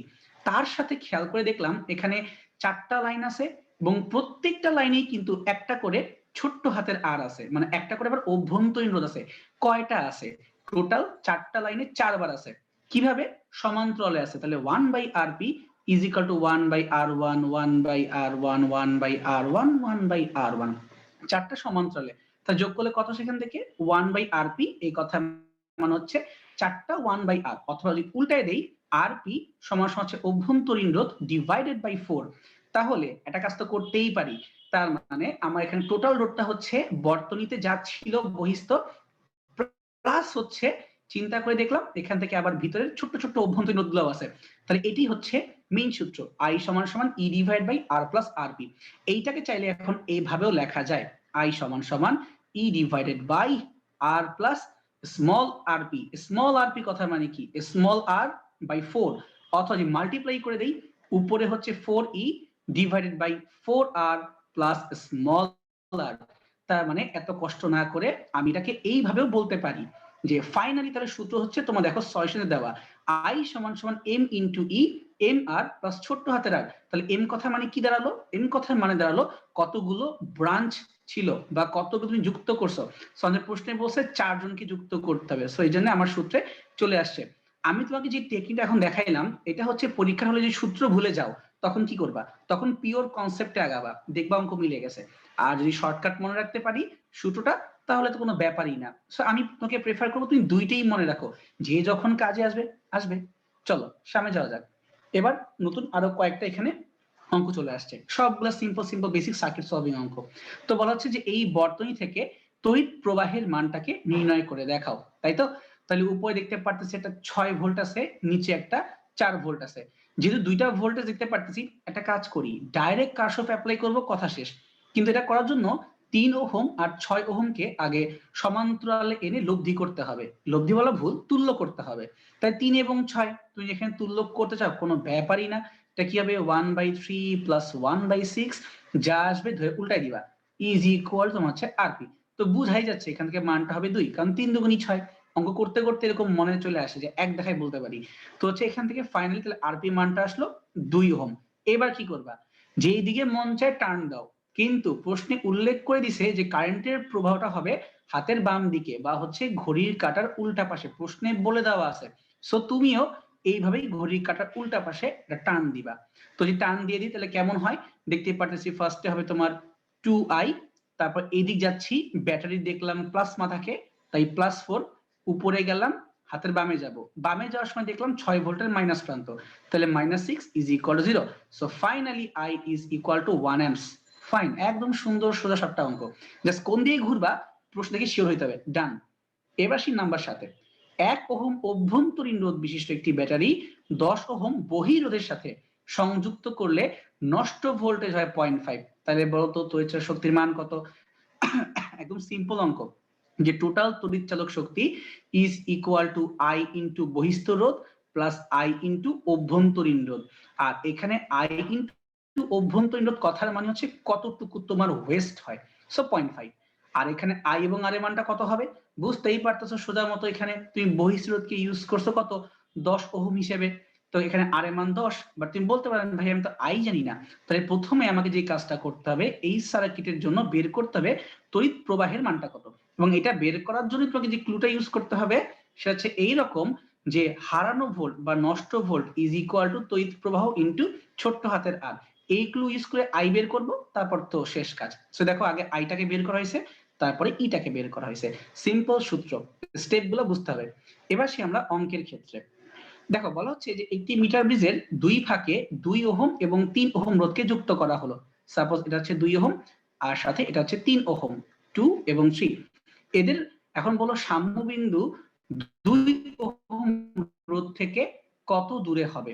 2 ওহম রোধ থেকে, তার মানে একটা কাজ করি, এখানে আমরা এখন 1 মিটার লম্বা তারকে ইউজ করব, যেই তারের হাতের বাম পাশে, কারণ কি 2 ওহম হাতের বাম পাশে না, সো আমি হাতের বাম পাশে দৈর্ঘ্য ধরবো এল, আর হাতের ডান পাশের দৈর্ঘ্য ধরবো 100 মাইনাস এল। কারণ কি বলছে আমাকে 2 ওহমের যে পাশ, সেই পাশে কত দূরের সাম্যবিন্দু হবে, সো আমি এটাকে এল ধরে নিছি।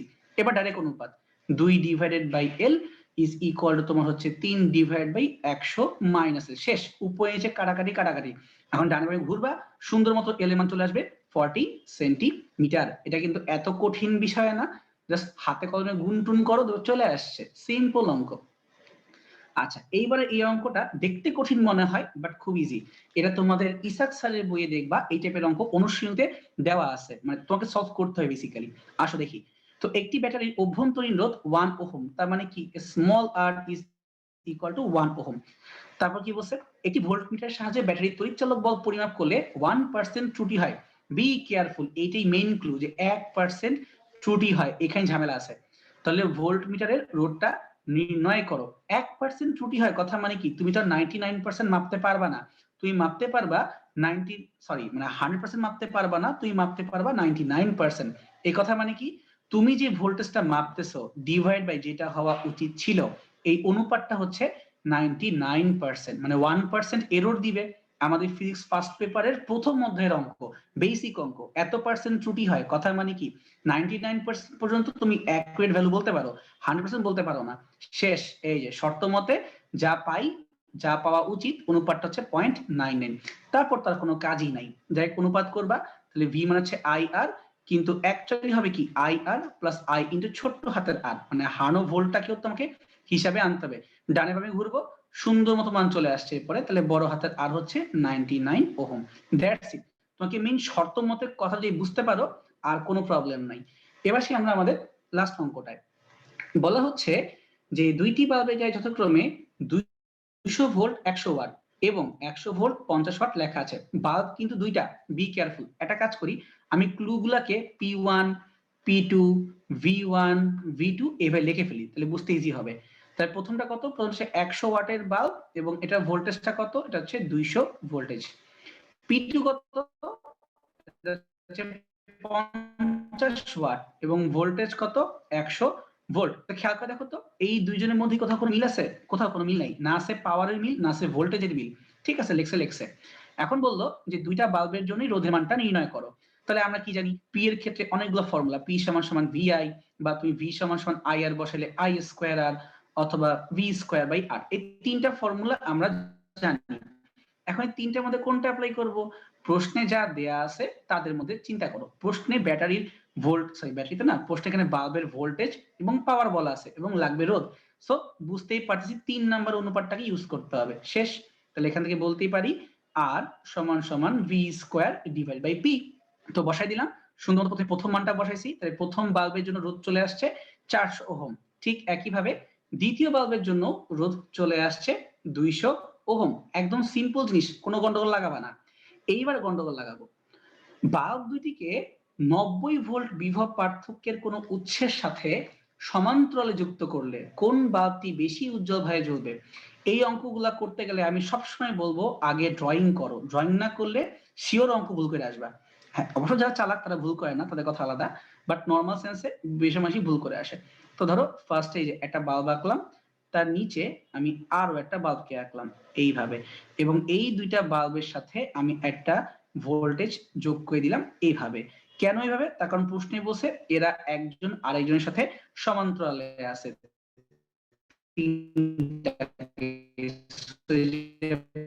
বাল্বের সাইনটা হচ্ছে মোটামুটি এরকম, ভিতরটা রোধ এবং এই ভোল্ট যোগ করছো। এই 90 ভোল্ট কিন্তু দুইটা ব্যাটারি নিজের ভোল্টেজ না, তুমি যে বাইরে উৎস দিছো এটা হচ্ছে 90 ভোল্ট। সো একটু কেয়ারফুল থাকতে হবে কোনটা কি জিনিস।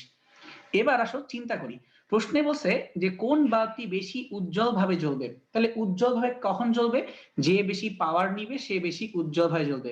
তো তখন তো মনে হবে আচ্ছা, প্রশ্ন তো বলাই আছে প্রথমটার পাওয়ার 100 ওয়াট, দ্বিতীয়টার পাওয়ার 50 ওয়াট। সো খালি চোখে বলতে পারি যে 100 ওয়াট বেশি উজ্জ্বল ভাবে জ্বলবে।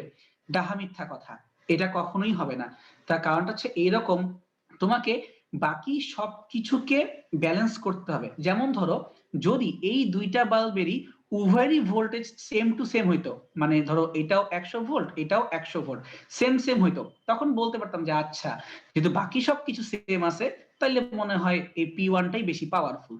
বলতে পারতাম যদি বাকি সবকিছুকে ফিক্স করা যাইতো। যেমন ধরো পরীক্ষায় বলা হইলো যে কোন ফ্রেন্ড তোমার ধরো ফিজিক্সে বেশি ভালো, তো আরেকটা ফ্রেন্ড হচ্ছে কেমিস্ট্রিতে বেশি ভালো।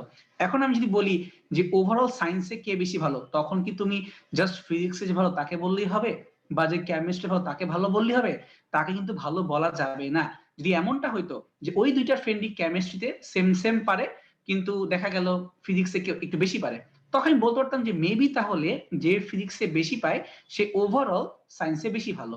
তার মানে কি বাকি আগে কন্ডিশন গুলো সেট করতে হবে, তারপরে যা মন চাই বলো।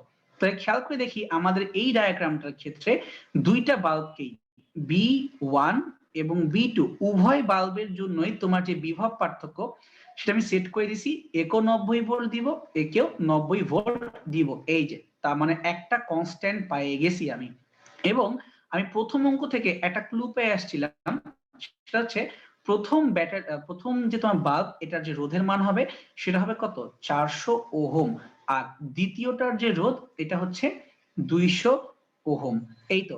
তো আমি এখানে অলরেডি ভি কে ফিক্স করে ফেলছি, কিন্তু দেখতেছি আরটা পরিবর্তনশীল, মানে আরটা হচ্ছে ভ্যারিয়েবল। এবার তুমি একটা কাজ করো, এই ভি এবং আর কে মিলায়ে তুমি একটা সূত্র চিন্তা করো, যেই সূত্র তোমাকে ক্ষমতা নির্ণয় করতে হেল্প করবে। তাহলে আমরা জানি এরকম সূত্র হচ্ছে পি সমান সমান ভি স্কোয়ার ডিভাইডেড বাই আর।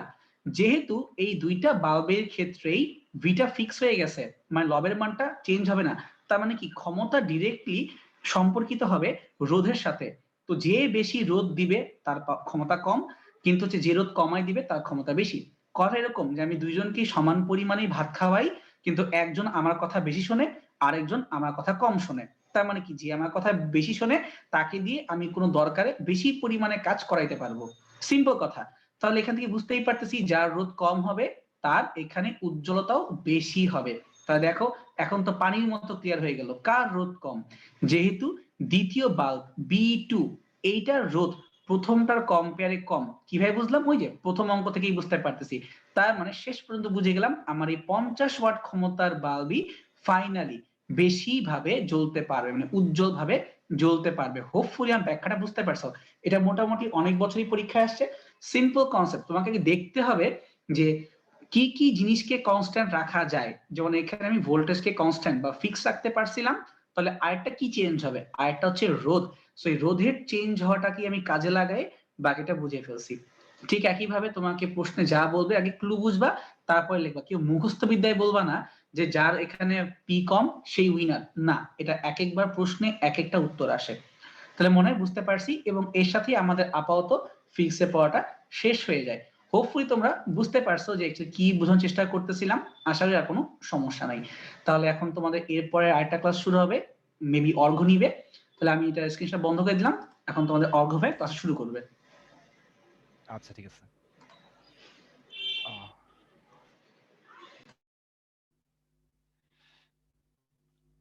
আচ্ছা ভাইয়া, তাহলে এখন চলো আমাদের আজকে হচ্ছে সলভ ক্লাস উইক 10, এবং আজকে হচ্ছে আমাদের প্রথম ম্যাথ পোর্শনটা আমি আজকে দেখাবো।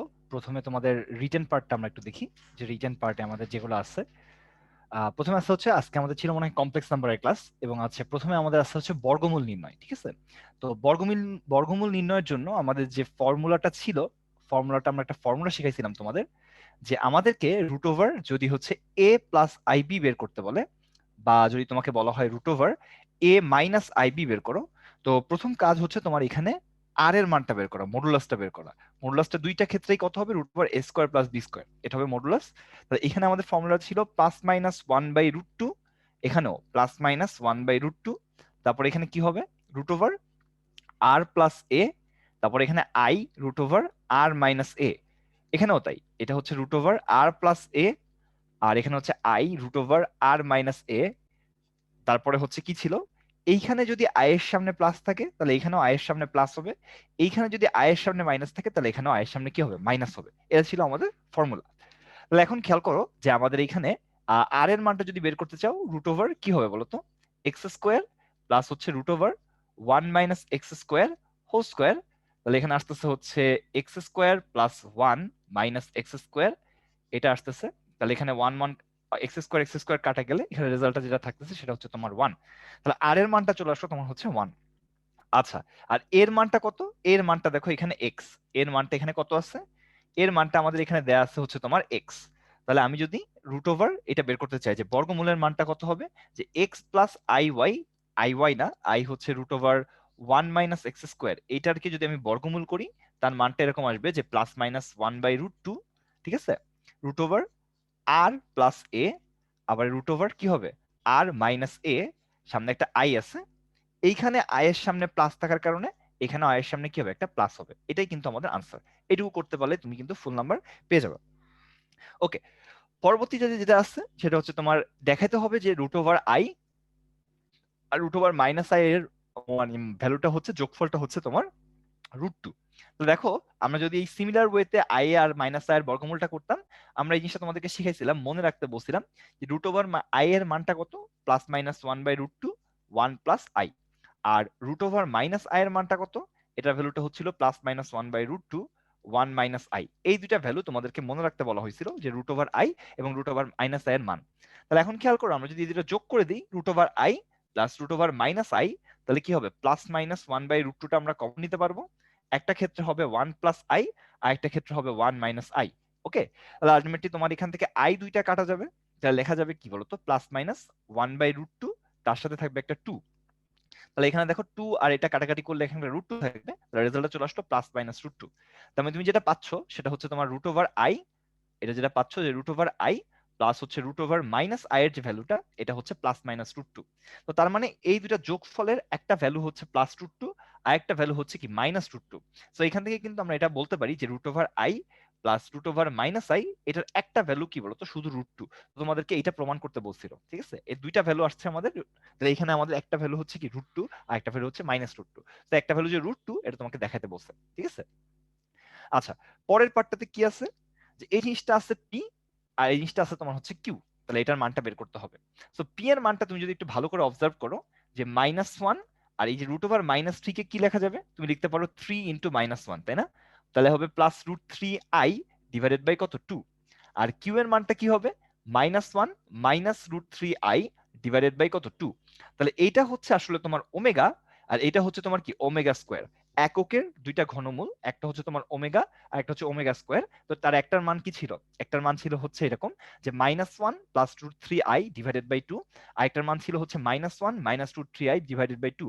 এর একটাকে যদি তুমি ওমেগা ধরো আর একটা হয়ে যায় তোমার কি ওমেগা স্কোয়ার। তাহলে এখন দেখো আমাদের যে প্রদত্ত রাশিটা আছে, সরি লেফট সাইড যেটা আছে, লেফট সাইডটা কিরকম আছে, p4 প্লাস হচ্ছে p² q² প্লাস q4 এটা আছে। তো তুমি তাহলে লিখতে পারবা কি বলতো, ω4 plus omega square whole square ω² to the power 4। তাহলে দেখো কি হচ্ছে ω4 আর এটা হচ্ছে ω6, এটা আসছে ω8। তাহলে দেখো ω4 এর মান হচ্ছে ω6 এর মান হচ্ছে 1 আর ω8 এর মান হচ্ছে তোমার ω²। তাহলে রেজাল্ট আসতেছে 1 প্লাস ω² দ্যাট মিনস 0। তার মানে এটা কিন্তু আমাদের রাইট সাইডের ইকুয়াল। সো বেসিক্যালি হচ্ছে এটাই আমাদের প্রমাণটা, যে আমাদের একটা ওমেগা আসে আর একটা সে কি ω²। তাহলে মানটা বসাই দিলেই কিন্তু অঙ্কটা শেষ। তারপরে প্রশ্নে যাচ্ছি, এটাও আমরা বলছিলাম এরকম একটা অঙ্ক মনে হয় আমরা ক্লাসে করাইছি, যে এই ক্ষেত্রে দেখো আমরা যেটা করতে পারবো যে দেখো x = 2 - i দেয়া আছে, তাই না? তো আমরা এরকম লিখতে পারবো যে i জিনিসটাকে যদি এক সাইডে রাখো, i = হবে 2 - x, জাস্ট আইটাকে আমরা এক সাইডে রাখছি, বাকিগুলোকে অন্য সাইডে নিয়ে গেছি। তাহলে এখন যদি তুমি বর্গ করে দাও তাহলে আর i থাকবে না, তাহলে এখানে হবে i² = কত 4 - 2x প্লাস কি আসতেছে x²। সো i² এর মানটা হচ্ছে -1, এটার মানটা আসতেছে 4 - 2x প্লাস কি আসতেছে x²। তাহলে এখান থেকে যেটা লেখা যাবে x² - 2x না, এটা 4x হবে, x² - 4x প্লাস কত 5, এটার মানটা চলে আসবে তোমার হচ্ছে 0। x² - 4x প্লাস 5 এটার মানটা চলে আসবে তোমার হচ্ছে 0। এখন তোমাকে যে রাশিটা দেয়া আছে তুমি লিখতে পারো যে প্রদত্ত রাশি, এটার মানটা কিরকম, তোমার x³ - 3x² প্লাস 6x না শুধু x প্লাস কত 10। তাহলে এখন তুমি 9 10 এর মতো করে করতে হবে। এখন বাকি পার্টটা দুইটা সমান দিবা, এই যে জিনিসটা তুমি পাইছো এটাকে জোর করে এখানে লিখলা যে x² - 4x প্লাস কত 5। এটা লেখার পরে খেয়াল করো আমার এখানে x² আছে আর এখানে কি আছে x³ আছে, তাহলে আমাদেরকে মিলানোর জন্য একটা x দিতে হবে। তাহলে এখানে আসবে হচ্ছে তোমার এরকম যে x³ - 4x² প্লাস হচ্ছে 5x এরকম আসবে। তাহলে এইটার পার্টটা আমাদের হয়ে গেল যে কিউবটা কিউবের সাথে মিলে গেছে। আবার লিখবা যে x² - 4x প্লাস কত প্লাস হচ্ছে 5।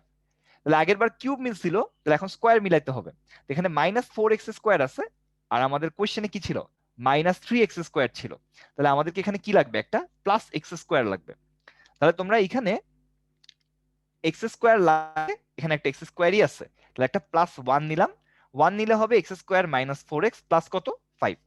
তাহলে এখন খেয়াল করো এইখানে হচ্ছে তোমার 5x আছে, এখানে -4x আছে, দুইটা বিয়োগ করলে তোমার x চলে আসবে, ঠিক আছে? সো আলটিমেটলি তোমার এটা নিলে আমাদের x চলে আসলো, তাহলে x টাও মিলে গেল। তাহলে এখানে 10 আছে, এখানে 5 আসছে, সো একটা এক্সট্রা 5 লাগবে, এখানেও কি লাগবে একটা এক্সট্রা 5 লাগবে। তাহলে দেখো কি হচ্ছে এই পার্টটা 0 হয়ে যাচ্ছে, দেখো এই পার্টটা আমাদের কি আসতেছে 0 আসতেছে, এই পার্টটা আমাদের 0 আসতেছে, থাকতেছে কত শুধুমাত্র 5। এটাই কিন্তু তোমাদের তাহলে আনসার, যেহেতু আমাদের এখানে 5 আসলো তাহলে 5 ইজ দ্য আনসার। তো এই ছিল আমাদের আজকে রিটেন পার্ট। তাহলে চলো এখন এমসিকিউ পোর্শনে একটু চলে যাচ্ছি ম্যাথের। দেখো আমাদেরকে কি বলা হয়েছে, হলে এইটার মানটা বের করতে হবে। ওকে, তো দেখো ω4 এর মানটাকে আমরা লিখতে পারি ওমেগা, আর ω8 এর মানটাকে আমরা লিখতে পারি ω²। তাহলে দেখো এখানে 1 - ω আছে আর এখান থেকে একটা 1 - ω আসলো, আচ্ছা, আর এখানে 1 - ω² আছে আর এইখান থেকে কি আসবে, এটার থেকে একটা 1 - ω² আসবে। সো বেসিক্যালি তোমার 1 - ω² আসলো আর একটা আসলো কি 1 - ω² হোল স্কয়ার, এরকম রেজাল্ট চলে আসলো। তাহলে তুমি যদি দুইটাকে একসাথে নিয়ে আসো 1 - ω × 1 - ω², এই পুরাটার হোল স্কয়ার চলে আসলো, তাহলে থাকতেছে কি 1 - ω² - ω প্লাস ω³ এরকম চলে আসলো। তাহলে দেখো এরকম আসলো 1 আর এখানে ω³ এর মান একটা 1 আর −ω + ω², এটার পাওয়ার উপরে আবার কি আছে, উপরে আবার স্কোয়ার আছে। তো খেয়াল করো ওমেগা আর ওমেগা স্কোয়ার নিলে কি আসে, এটা -1 আসে। ওমেগা প্লাস ওমেগা স্কোয়ারের মানটা কত, -1। আর হচ্ছে তোমার এখানে থাকলো 1 + 1, আর এখানে -1 নিলে আরেকটা 1 আসবে, তার উপরে স্কোয়ার আছে, তাহলে 3 স্কোয়ারের মানটা চলে আসবে তোমার কত, 9। তাহলে প্রথম একটা পার্ট আমাদের হয়ে গেল। এরপরে বলা হয়েছে z সমান যদি x + iy হয় তাহলে এটা কি নির্দেশ করবে। তো তুমি এখানে x + iy যদি বসায় দাও, দেখো এরকম আসবে যে x + iy, প্রথম ক্ষেত্রে দেখো x + iy -2 এর মডুলাস, আর এটা হবে কি x + iy -3 এর মডুলাস, এরকম হয়ে যাচ্ছে। তাহলে দেখো এখান থেকে যেটা লেখা যাবে সেটা হচ্ছে তোমার x - 2 + iy, এটার মডুলাস ইজ ইকুয়াল টু হইলো কি বলতো x - 3 এটার মডুলাসের সমান।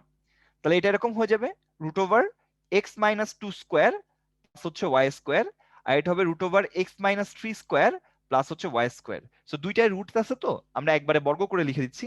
তাহলে এটাকে ভাঙলে দেখো কি হচ্ছে, y স্কোয়ার পার্টটা বোথ সাইড থেকে কাটা যাচ্ছে, আর এখানে আসতে 2x না, -4x + 2, আর এখানে থাকতেছে x square - 6x + 9। So both side থেকে আমাদের x স্কোয়ার টার্ম দুইটা কাটা যায়। তাহলে এখানে 4x, এখানে কাটলে হচ্ছে -2x।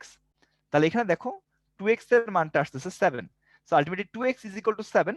এটা একটা সরল রেখার সমীকরণ, সরল রেখার সমীকরণ যা কি বলতো y অক্ষের সমান্তরাল, y অক্ষের সমান্তরাল। সো বেসিক্যালি আমাদের জাস্ট ডাকতো কিসের সমীকরণ, সেটা এটা হচ্ছে আমাদের কি একটা সরল রেখার সমীকরণ। 6i এর বর্গমূল কত। তো 6i এর বর্গমূলকে তুমি লিখতে পারো যে √6i, এরকম লিখতে পারো। সো √6 আর √i এভাবে ভাঙা যায়। তাহলে √6 ± 1/√2 1 + i, i এর বর্গমূলটা আমরা এখানে বসাই দিলাম, ±1/√2 1 + i। তাহলে √2 আর √6 কাটলে একটা √3 থাকে, তাহলে এরকম থাকতেছে রেজাল্টটা ±√3, তার সাথে আসতেছে 1 + i। তাহলে এটা কত নম্বরে আছে, এটা আমাদের কিন্তু ডি নাম্বারে আছে। ঠিক আছে, জাস্ট এখানে আমরা কি করছি, i এর যে বর্গমূলটা, এটা বারবার বলতেছি, যেটা মনে রাখতে হবে, তাহলে তাড়াতাড়ি অঙ্কগুলা করতে পারবা। ওকে, তাহলে পরবর্তীতে চলে যাচ্ছি। এখানে দেখো যে জিনিসটা আছে, এটার মানটা বের করতে হবে। z এর মান 1 দেখো 1 এইটাকে লসাগু করলে কি আসবে বলতো 1 + i, আর উপরে আসবে 1 + i - 1। সো বেসিক্যালি আমাদের 1 দুইটা কাটা যাচ্ছে, 1 উপরে আসতেছে 1 + i, আর নিচে আসতেছে একটা i। তাহলে আবার লসাগু করো, এখানে থাকতেছে i, আর এখানে থাকতেছে i - 1 - i। সো বেসিক্যালি এই i আর i কাটা যাচ্ছে, i আর i কাটা গেলে হচ্ছে -1/i, এটা থাকতেছে। এবং 1/i এর মানটা কত, 1/i এর মানটা কিন্তু -i হয়। তোমরা যদি না জানো একটু দেখে নাও এখান থেকে কিভাবে -i হয়। এখানে একটা i ছিল, আর আমি উপরে নিচে একটা i গুণ করলাম। তাহলে উপরে নিচে যদি আমি একটা i গুণ করি, তাহলে এখানে আসতেছে -i, আর নিচে আসতেছে দেখো i স্কোয়ার। তো i স্কোয়ারের মানটা কত, -1। তাহলে এখানে ছিল -i, আর নিচে আসতেছে একটা -1। ঠিক আছে, মাইনাসের সামনে দিছিলাম। তো এইটা দেখো আমাদের কি -i হয়ে যাচ্ছে না, -i। সো এটা শুধুমাত্র i হয়ে যাবে। সো খেয়াল করো আমি যেটা বলতে চাচ্ছি, যে এই মাইনাসটা তো আগে ছিল, এই মাইনাসটা রাখলাম, আর উপরে নিচে একটা করে i গুণ করলাম, তাহলে নিচে হয়ে গেল i স্কোয়ার, এখানে একটা i থাকলো, আর এই মাইনাসটা কিন্তু আগে ছিল। তাহলে এই মাইনাসটা রাখলাম সামনে, এখানে i, আর এটা হয়ে যাচ্ছে -1। তাহলে এটা হয়ে যাচ্ছে আসলে -i। সো 1/i এর মান হচ্ছে -i। এটা তুমি একবারে এখানে বসাতে পারতা, একবারে বসালে খুব ইজিলি হয়ে যেত, -i, এটা চলে আসবে কত, i। ঠিক আছে, তাহলে এটা যদি i হয়ে যায়, তাহলে আলটিমেটলি দেখো i এর মডুলাস কত। i এর মডুলাস যদি বের করতে চাও, তোমার i কে তুমি লিখতে পারো কি 0 + i। তাহলে এখানে r এর মানটা কত, √0² + 1 স্কয়ার, i এর মডুলাস হচ্ছে 1। এবং i টা কোথায় থাকে, i টা আমার এরকম অক্ষের উপরে থাকে, তাই না। তাহলে i এর আর্গুমেন্টটা, প্রিন্সিপাল আর্গুমেন্টটা কত, π/2। তাহলে এটার মডুলাস হচ্ছে তোমার 1, এবং আর্গুমেন্টটা হচ্ছে π/2। তাহলে C number will be the correct answer. আচ্ছা, এইখানে একটা সামেশন সাইন দেওয়া হয়েছে, দিয়ে বলা হয়েছে যে n = 1 থেকে n = 99 পর্যন্ত i⁴n এর যে সিরিজটা আছে, এটা সামেশনটা কত হবে। এর মানে হচ্ছে তুমি এখানে একবার i এর মানটা 1 বসাবা, এরপরে i স্কোয়ার বসাবা, তারপর একটা i³ বসাবা, তারপরে i4 বসাবা। এইভাবে করতে করতে তুমি কোন পর্যন্ত বসাবা, i⁴99 পর্যন্ত। যতগুলো টার্ম আছে সবগুলাকে তোমাকে সামেশন করতে বলছে। i⁴n মানে n এর মান একে 1 বসাইলা, 2 বসাইলা, 3 বসাইলা, 4 বসাইলা, বসাতে বসাতে 99 পর্যন্ত বসানোর পরে যতগুলো টার্ম আছে তাদের সবগুলোকে সামেশন বা যোগ করতে হবে। তো তোমরা জানো যে আইএস সিরিজের ক্ষেত্রে যদি এরকম ক্রমিক পদ থাকে, তাহলে টোটাল পদ আছে এখানে 99টা, 99 কে তুমি যদি 4 দিয়ে ভাগ করো, তাহলে হচ্ছে 4 24 96 হবে, আর ভাগশেষ থাকবে হচ্ছে তোমার 3। তাহলে তুমি বলতে পারো যে ভাইয়া তার মানে এখানে আপনার 96টা টার্ম চারটা চারটা চারটা চারটা করে 0 হয়ে যাবে, আর 3টা টার্ম থেকে যাবে। তো আমরা তাহলে বড় বড় যে 96টা টার্ম আছে এগুলাকে 0 বানাই দিলাম, আর এই যে ছোট 3টা যে টার্ম আছে এটাকে রেখে দিলাম, সহজ হবে হিসাব করা। তার জন্য এখানে থাকলো একটা I plus I square plus কি থাকলো আই কিউব, আর বড়গুলা 96টা টার্ম আমরা 0 করে দিলাম, আর 3টা টার্ম আমরা সামনে রেখে দিছি। আচ্ছা, তাহলে এখানে আই থাকলো, আই স্কোয়ারের মান -1, আই কিউবের মান -i। তাহলে এখান থেকে আমার কি হচ্ছে, এইটা এবং এটা কাটা যাচ্ছে, রেজাল্ট থাকতেছে -1। তাহলে রেজাল্টটা কত হবে আমাদের? -1। তো -1 will be the correct answer. আচ্ছা, তো আর্গন চিত্রে এককের চতুর্মূলগুলোর কৌণিক ব্যবধান বের করতে হবে। তো এই জিনিসটা একটু আমি বলি যে মানে আমরা ধরতেছি যে 4th রুট অফ 1 এটার মানটা মনে করতেছো x ধরো। তাহলে এখান থেকে তুমি লিখতে পারবা যে x 4th root of 1 x4 is equal to 1। তাহলে এখান থেকে লেখা যাবে যে x square is equal to +-1। তাহলে এখানে দুইটা সেকশন আসলো, একটা x square is equal to 1 আর একটা হচ্ছে x square is equal to -1। তাহলে এখান থেকে x এর মানটা হবে একটা √1 আর এখানে হবে x square is equal to +-√1। তাহলে এখানে হবে x ইজ ইকুয়াল টু +-1, এখানে x স্কোয়ার হবে না, আর এখানে x হবে হচ্ছে +-i। তাহলে দেখো চারটা আমাদের মূল পাওয়া যাচ্ছে, x এর মান একটা পাইলা কি +-1, একটা পাইলা +-i। তো তুমি যদি এইটাকে একটা আর্গান চিত্রে প্রতিস্থাপন করো তাহলে কেমন আসবে? আর্গান চিত্রে প্রতিস্থাপন করলে এরকম আসবে, দেখো এখানে আসছে কি, এখানে আছে তোমার হচ্ছে 1, এখানে আছে কি, এখানে আছে তোমার হচ্ছে i, এখানে আছে কি, এখানে আছে তোমার হচ্ছে -1, এবং এখানে আছে কি, এখানে আছে তোমার হচ্ছে -i। তো প্রত্যেকটার কৌণিক ব্যবধান কত করে? 1 এবং i এর কৌণিক ব্যবধান 90 ডিগ্রি, এই দুইটার কৌণিক ব্যবধান 90 ডিগ্রি, এই দুইটার কৌণিক ব্যবধান 90 ডিগ্রি, এবং এই দুইটারও কৌণিক ব্যবধান কত? 90 ডিগ্রি। ঠিক আছে, 90 ডিগ্রি। তো তুমি বলতে পারো যে ভাইয়া তার মানে হচ্ছে দেখেন যখন চতুর্মূল আসছে তখন প্রত্যেকটা মূলের মধ্যে কৌণিক ব্যবধানটা হচ্ছে 90 ডিগ্রি করে। মানে এইভাবে চিন্তা করতে পারো যে 360 ডিগ্রি ছিল আমার টোটাল কোণ, যেহেতু চতুর্মূল 4টা আসে, এরা এই 360 ডিগ্রিকে 4 ভাগ করে, তার মানে কি প্রত্যেকটা ভাগে 90 ডিগ্রি করে করে থাকে। বোঝা গেছে কথাটা? যে আমরা যদি চিন্তা করি এই জিনিসটা যে আমাদের চতুর্মূল যেহেতু, তার মানে চতুর্মূল আসবে কয়টা? 4টা। তাহলে চতুর্মূল 4টা আসলে একটা দেখো 1i -1 -i, তাহলে তার মানে এই যে চতুর্মূল 4টা প্রত্যেকটার মধ্যে কৌণিক ব্যবধান 90 ডিগ্রি। মানে এইভাবে চিন্তা করা যায় যে টোটাল কোণটা যদি 360 হয়, চতুর্মূল গুলা এদেরকে কি করে? সমান 4 ভাগে ভাগ করে, মানে প্রত্যেকটা ভাগে কত করে পড়ে? 90 ডিগ্রি করে পড়ে। তাহলে যদি চতুর্মূলের জন্য 360/4 হয়, তাহলে বর্গমূলের জন্য কি হবে? বর্গমূলের জন্য আমাদের হবে হচ্ছে 360/2। ঠিক আছে, তার মানে দেখবে 180 ডিগ্রি, মানে বর্গমূল গুলার মধ্যে কৌণিক ব্যবধান হচ্ছে 180 ডিগ্রি। যদি তোমাকে বলা হইতো ঘনমূলের জন্য, তো ঘনমূলের জন্য আমাদের কি হবে? 360 ডিগ্রি ডিভাইডেড বাই 3, তার মানে কত? 120 ডিগ্রি। ঠিক আছে, সো প্রত্যেকটা ঘনমূল পরস্পর কি থাকে? 120 ডিগ্রি কৌণিক ব্যবধানে থাকে। বর্গমূল গুলা 180 ডিগ্রি কৌণিক ব্যবধানে থাকে। চতুর্মূল গুলা 90 ডিগ্রি কৌণিক ব্যবধানে থাকে। পঞ্চমূল হলে 360/5, মানে কি 72 ডিগ্রি কৌণিক ব্যবধানে থাকবে। ষড়মূল হলে 360/6, তার মানে কি 60 ডিগ্রি কৌণিক ব্যবধানে থাকবে। সো বেসিক্যালি এইটার অ্যান্সারটা হবে হচ্ছে 360/4, মানে 2π/4, মানে কি π/2। প্রত্যেকটার কৌণিক ব্যবধান হচ্ছে তোমার π/2 করে। তো সিমিলারলি দেখো 9 নাম্বার যে কোয়েশ্চেনটা আছে, ষষ্ঠ ঘাতের মূলগুলোর কৌণিক ব্যবধান চাইছে। সো এটার অ্যান্সার হবে কি 360 ডিভাইডেড বাই 6, তার মানে রেজাল্টটা চলে আসবে কি π/3। তাহলে এটার অ্যান্সারটা হয়ে যাবে কত? π/3। তাহলে এককের ঘনমূলগুলা তোমার পরস্পর কি তোমার হচ্ছে 60 ডিগ্রি কৌণিক ব্যবধানে থাকে, মানে কি 360/6। ওকে, তারপরে খেয়াল করো যে এইটার ক্ষেত্রে আমাদের মডুলাস এবং মুখ্য আর্গুমেন্ট বের করতে হবে। তো এটাকে তুমি আবার আগের মতো করে বের করো, যে আমাদের কি আছে এখানে? আমাদের 1 আছে, একটা মাইনাস আছে i বাই, এখানে আসতেছে 1 প্লাস i, আর নিচে আসতেছে 1 plus i minus 1। So basically আমাদের এই দুইটা কাটা যাচ্ছে, তাহলে এইটা যদি উপরে নিয়ে যাও তাহলে থাকে 1 minus i into 1 plus i, আর নিচে থাকতেছে কি একটা i। তাহলে এই i আবার এই i এর সাথে কাটা যায়, থাকতেছে 1 মাইনাস 1 মাইনাস i। তাহলে থাকতেছে কি বলতো? এই যে 1 আর 1 কাটা যাচ্ছে, থাকতেছে হচ্ছে মাইনাস i। তাহলে মাইনাস i এর কথা যদি তুমি চিন্তা করো, এটাকে লিখতে পারো 0 মাইনাস i, তার মানে r এর মানটা হয়ে যাবে √0 square plus minus 1 square, which is 1। তাহলে r এর মানটা হয়ে যাবে 1, মাইনাস আইটা এরকম জায়গায় আছে, তাই না? মাইনাস আইটা এরকম জায়গায় আছে, এটার আর্গুমেন্ট বা কোণের মানটা কত হবে? এই এক্স অক্ষের ধনাত্মক দিকের সাথে কোণের মানটা হবে হচ্ছে -90 ডিগ্রি। -90°। ওকে, তাহলে আলটিমেটলি এটার মডুলাসটা হবে কত? মডুলাসটা হবে 1, আর্গুমেন্ট হবে হচ্ছে -90°। তাহলে রেজাল্ট হবে 1, -π/2। ওকে, তারপরে আছে দেখো একই রকম আইএস সিরিজের জায়গায় এখন ওমেগা সিরিজ আসছে। সো ওমেগা সিরিজে কি হয়? তিনটা করে জিরো হয়।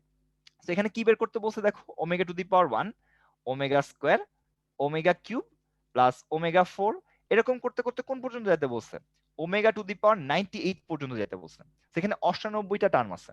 তাই যেহেতু ওমেগা তিনটা করে জিরো হয়, 98 কে তুমি এখন 3 দিয়ে ভাগ করো, তাহলে কত আসবে বলো তো? তোমার হচ্ছে 32 আসবে, তাই না? 3 32 96, আর তার সাথে কি 2 হবে তোমার ভাগশেষ। তাহলে এরকম তিনটা করে এখনো আমাদের কি 96টা টার্ম জিরো হয়ে যাবে, আর 2টা টার্ম পড়ে থাকবে। তার মানে আমাদের এখানে দেখো আমরা ছোট 2টা টার্মকে রেখে দিব, আর বড় বড় যে 96টা টার্ম আছে এই 96টা টার্ম হয়ে যাবে আমাদের জিরো। এভাবে আমরা লিখবো, তাহলে আমাদের হিসাবের সুবিধাটা হবে। তাহলে এখানে থাকলো কি, ছোট টার্ম হলো ওমেগা প্লাস ওমেগা স্কোয়ার, এবং যেহেতু 1 প্লাস ওমেগা স্কোয়ারের মানটা জিরো, তাহলে ওমেগা প্লাস ওমেগা স্কোয়ারের মানটা হয়ে যাবে -1। তাহলে আলটিমেটলি এখানে হবে কি, option C will be our right answer. So এইটাই ছিল আমাদের আজকের ম্যাথ পোর্শনটা। আমরা লাস্টের কোশ্চেনটা আগে করে ফেলছি। এখন হচ্ছে তোমাদের অন্য কোনো ক্লাস হবে, ঠিক আছে? তাহলে আমি এখন বিদায় নিচ্ছি। তো সবাইকে হ্যাপি নিউ ইয়ার, সবাই ভালো থাকো, সুস্থ থাকো, আল্লাহ হাফেজ। ঠিক আছে অর্ক ভাইয়া, থ্যাংক ইউ। আপনার ভাই তো আছেন না ভাইয়া? ভাই আসসালামু আলাইকুম, শুনতে পাচ্ছেন? জি ভাইয়া, ওয়ালাইকুম আসসালাম, শোনা যাচ্ছে ভাইয়া। তাহলে ভাই শুরু করে দিই নাকি? জি ভাই। শুরু করে লাভ নেই, শুরু করে দিই। সবাইকে হ্যাপি নিউ ইয়ার, নতুন বছরের শুভেচ্ছা। তো আমরা ক্লাসটা শুরু করতে পারি আই গেস। ওকে, সো আমাদের ইংলিশ অংশ, আমরা ইংলিশ অংশটুকু দেখি। সো ইংলিশ অংশে আমাদের প্রথম যে প্রশ্নটা ছিল সেটা হচ্ছে যে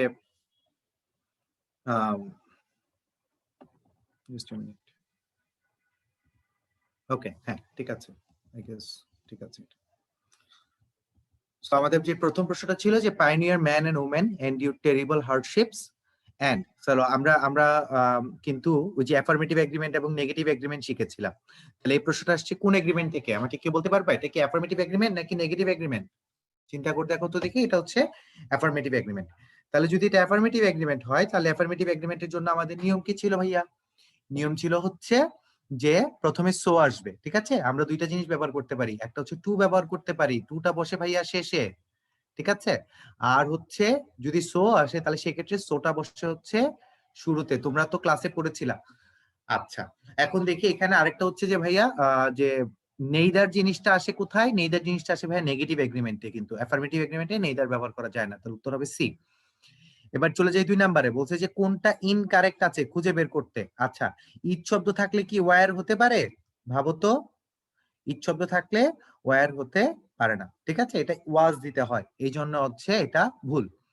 এবার 3 নম্বরে চলে যাই। 3 নম্বরে বলেছে ইট ওয়াজ শি। এখন কথা হচ্ছে যে এই শি হবে নাকি অন্য কোনো ফর্ম হবে? আমাদের বি ভার্ব গুলা কি সকল ধরনের অক্সিলারি ভার্ব আছে, যেমন ধরো প্রেজেন্ট টেন্সে হয় এম, ইজ, আর। পাস্ট টেন্সে কি কি হয়?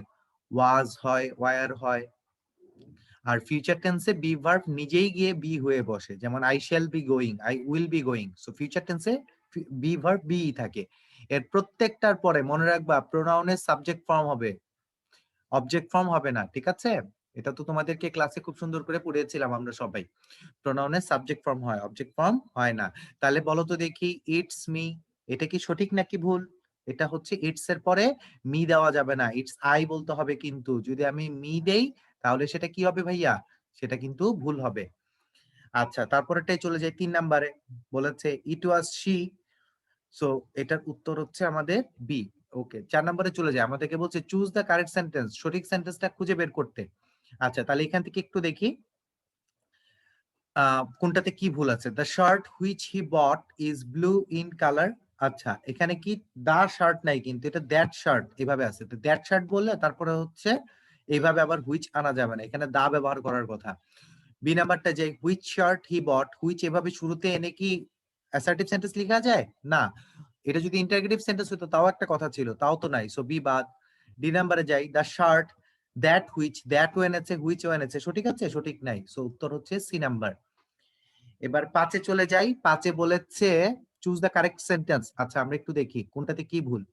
Anybody who plans to send a parcel ought to write a short letter to the office. আচ্ছা এখন এখানে যে জিনিসটা হচ্ছে to send a parcel ought to write a short letter to the office. আচ্ছা 2 নাম্বারটা আমরা একটু পরে anybody who plan, এখানে কি প্ল্যান আছে, তাহলে বি নাম্বারটা বাদ। সি নাম্বারটা দেখি anybody who plans to send a parcel ought to write a short letter to the office. আচ্ছা আমার এ এবং সি তে অ্যাকচুয়ালি পার্থক্যটা কোথায় আছে? anybody মিলে গেল, who মিলে গেল, plans তো মিলে গেল, to তো মিলে গেল, send মিলে গেল, এ আচ্ছা এইখানে খুব ভালো মতো আমরা এখন দেখতে পাচ্ছি পার্সেল বানানটা কিন্তু ভুল আছে ভাইয়া, PAR দিয়ে লিখতে হয়, এখানে আছে PER, সো এ নাম্বার বাদ। দেখছো কত সূক্ষ্ম ব্যাপার। আমি কিন্তু চাইলেই তোমাদেরকে বলতে পারতাম সি নাম্বারটা উত্তর, কিন্তু ব্যাপারটা তা না। পরীক্ষার হলে তুমি যাতে কনফিউজ না হও কিভাবে মিলাবা সেটার প্রসেসটা আমি তোমাকে ভেঙে দেখাইলাম। ওকে এবার বুঝতে পারছো? আচ্ছা এবার আমি ডি নাম্বারে যাই, দেখি সি এবং ডি এর মধ্যে কি ব্যাপার। Anybody who plans to send a parcel, আচ্ছা এখানে পার্সেল বানান ঠিক লিখছে, অটের পরে টুটা দেয় নাই, তাহলে এখানে হচ্ছে পার্থক্য, তাহলে এখানে ডি বাদ যাবে। এবার বুঝছো এই ধরনের সেন্টেন্স গুলা কিভাবে, এগুলা কিন্তু ভুলগুলা খুঁজে বের করতে আসলে মনোযোগ দিয়ে পড়তে হয় ভালো মতো, শুধু অর্থ করলেই হয় না, আগে মিলাই দেখবা যে সেন্টেন্স গুলোতে আসলে কোথায় কোথায় পার্থক্যটা আছে। এবার আমরা 6 নম্বরে চলে যাই, বলছে চুজ দ্য কারেক্ট সেন্টেন্স। আচ্ছা চুজ দ্য কারেক্ট সেন্টেন্স যদি আমি বলি, প্রথম কথা বিটুইন শব্দটা কোন পার্টস অফ স্পিচ কেউ কি বলতে পারবা? বিটুইন শব্দটা হচ্ছে একটা ভাইয়া প্রিপজিশন। কোন ফর্ম? এটা হচ্ছে একটা প্রিপজিশন। আচ্ছা প্রিপজিশনের পরে কি প্রনাউনের সাবজেক্ট ফর্ম হয় না অবজেক্ট ফর্ম হয়? যেমন ধরো ফর কি মি হবে নাকি আই হবে, আমাকে বলো। তোমরা অবশ্যই বলবা ফর আই হবে না ভাইয়া, ফর মি হবে। তাহলে ফর মি যদি হয়ে থাকে তাহলে ধরো বিটুইনে তো একটা প্রিপজিশন, বিটুইনের পরে কি আই হবে নাকি মি হবে? অবশ্যই উত্তর মি হবে, সুতরাং উত্তর হচ্ছে সি। বাকি প্রত্যেকটাতে আই আছে তাই তারা বাদ। ওকে এবার 7 নাম্বারটায় চলে যাই। 7 নাম্বারটায় আমাদেরকে বলেছে চুজ দ্য কারেক্ট সেন্টেন্স, সঠিক সেন্টেন্সটা খুঁজে বের করতে। আচ্ছা every language has its own collection about wise saying হবে না, এটা সেইংস হবে, প্লুরাল হওয়ার কথা। বি নাম্বারে চলে যায় every language has his own. আচ্ছা ল্যাঙ্গুয়েজের জন্য কি হিজ হতে পারে? ল্যাঙ্গুয়েজ কি কোনো ব্যক্তি না, তাহলে বি নাম্বারও বাদ। বাট ডি নাম্বারে যাই, every language has its own collection of wise saying, এখানেও সেইং সিঙ্গুলার আছে, তাহলে সেজন্য এটা ভুল, তাহলে উত্তর হচ্ছে C number. Okay so collection of something, ধরো আমি কি বলতে পারি, আমি বলতে পারি কালেকশন অফ পেন হবে নাকি পেন্স হবে? একটা কালেকশনে কি এক রকমের কলম থাকে নাকি অনেক রকমের কলম থাকে? অবশ্যই অনেক রকমের কলম থাকে, এক রকমের কলমে তো কালেকশন হয় না, তাহলে এটা হবে না, হবে কিন্তু এইটা। সো প্লুরাল করতে হবে পরের অংশটা। তারপর 8 নম্বরে চলে যাই, which of the following is correct, তাহলে আমাদেরকে প্রশ্ন করেছে নিচের কোনটা correct. Okay this is an unique case, এটা ভুল। আমরা জানি যে ইউ দ্বারা শুরু হওয়া কোনো শব্দের উচ্চারণ যদি ইউ দিয়ে শুরু হয় তাহলে তার আগে কি এ বসে। যেমন ধরো আমরা একটা শব্দ নেই, মনে করো ইউনিফর্ম, স্কুলে আমরা ইউনিফর্ম পড়তাম না ভাইয়া, তাহলে এখন তুমি এটা উচ্চারণ করতো ইউনিফর্ম, ব্যাপারটা কি তুমি ইউ দিয়ে উচ্চারণ করতেছো। আবার আমি যদি বলতাম আমব্রেলা, কথার কথা, এখন তুমি দেখো আমব্রেলার উচ্চারণ করতেছো ভাইয়া তুমি আ দিয়ে, তাহলে এটাতে এন হবে কিন্তু ইউনিফর্মে এ হবে। এবার বুঝতে পারছি? তাহলে দেখো ইউনিক শব্দটার আগে কি হবে, এ বসবে, এন কিন্তু বসতে পারে না। আচ্ছা ইউনিক মানে হচ্ছে কি ভাইয়া? ইউনিক মানে হচ্ছে যার কোনো তুলনা হয় না, যে একটাই আছে। যেটার কোনো তুলনা নাই, যেটা একটাই আছে, তার আগে কি ভেরি বসতে পারে? ভেরি বসতে পারে না, বাদ। তাহলে ওইটার আগে কি মোস্ট হইতে পারে? আছেই তো একটা, তার মধ্যে তুলনা করবা কিভাবে? সুপারলেটিভ ডিগ্রি তো আরো সম্ভব না, এটা কম্পারেটিভই সম্ভব না। কথা বুঝছো? যেহেতু একটা জিনিস তার কোনো তুলনা হওয়ার সুযোগই নাই, তাহলে ডি নাম্বারও বাদ, উত্তর হচ্ছে কি বি নাম্বার। এবার চলে যাই 9 নাম্বারে, বলেছে চুজ দ্য কারেক্ট সেন্টেন্স, সঠিক সেন্টেন্সটা আমাদেরকে খুঁজে বের করতে বলছে।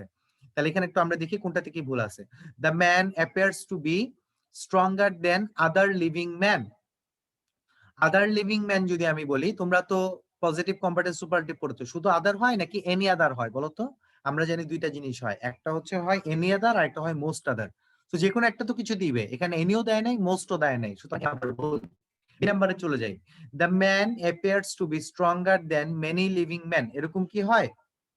এরকম কি তো হয় না, ঠিক আছে? এখানে দেখো এই যে একমাত্র এটাতে এসে এনি আদার লিভিং ম্যান দিয়েছে, ঠিক আছে? তাহলে এটা হচ্ছে উত্তর নাম্বার সি নাম্বার। ওকে, এবার হচ্ছে 10 নম্বরে যাই। His speech was optimistic. আচ্ছা, অপটিমিস্টিক শব্দটার মানে কি ভাইয়া? অপটিমিস্টিক মানে হচ্ছে যে আশাবাদী। But at the end of it he stroke. Oh my God, এখানে দেখো স্ট্রোক শব্দটার মধ্যে একটু সমস্যা আছে, আমি তোমাদেরকে একটু বুঝাই। স্ট্রাইক এই শব্দটার পাস্ট ফর্ম হচ্ছে স্ট্রাক, তার পাস্ট পার্টিসিপল ফর্ম হচ্ছে struck.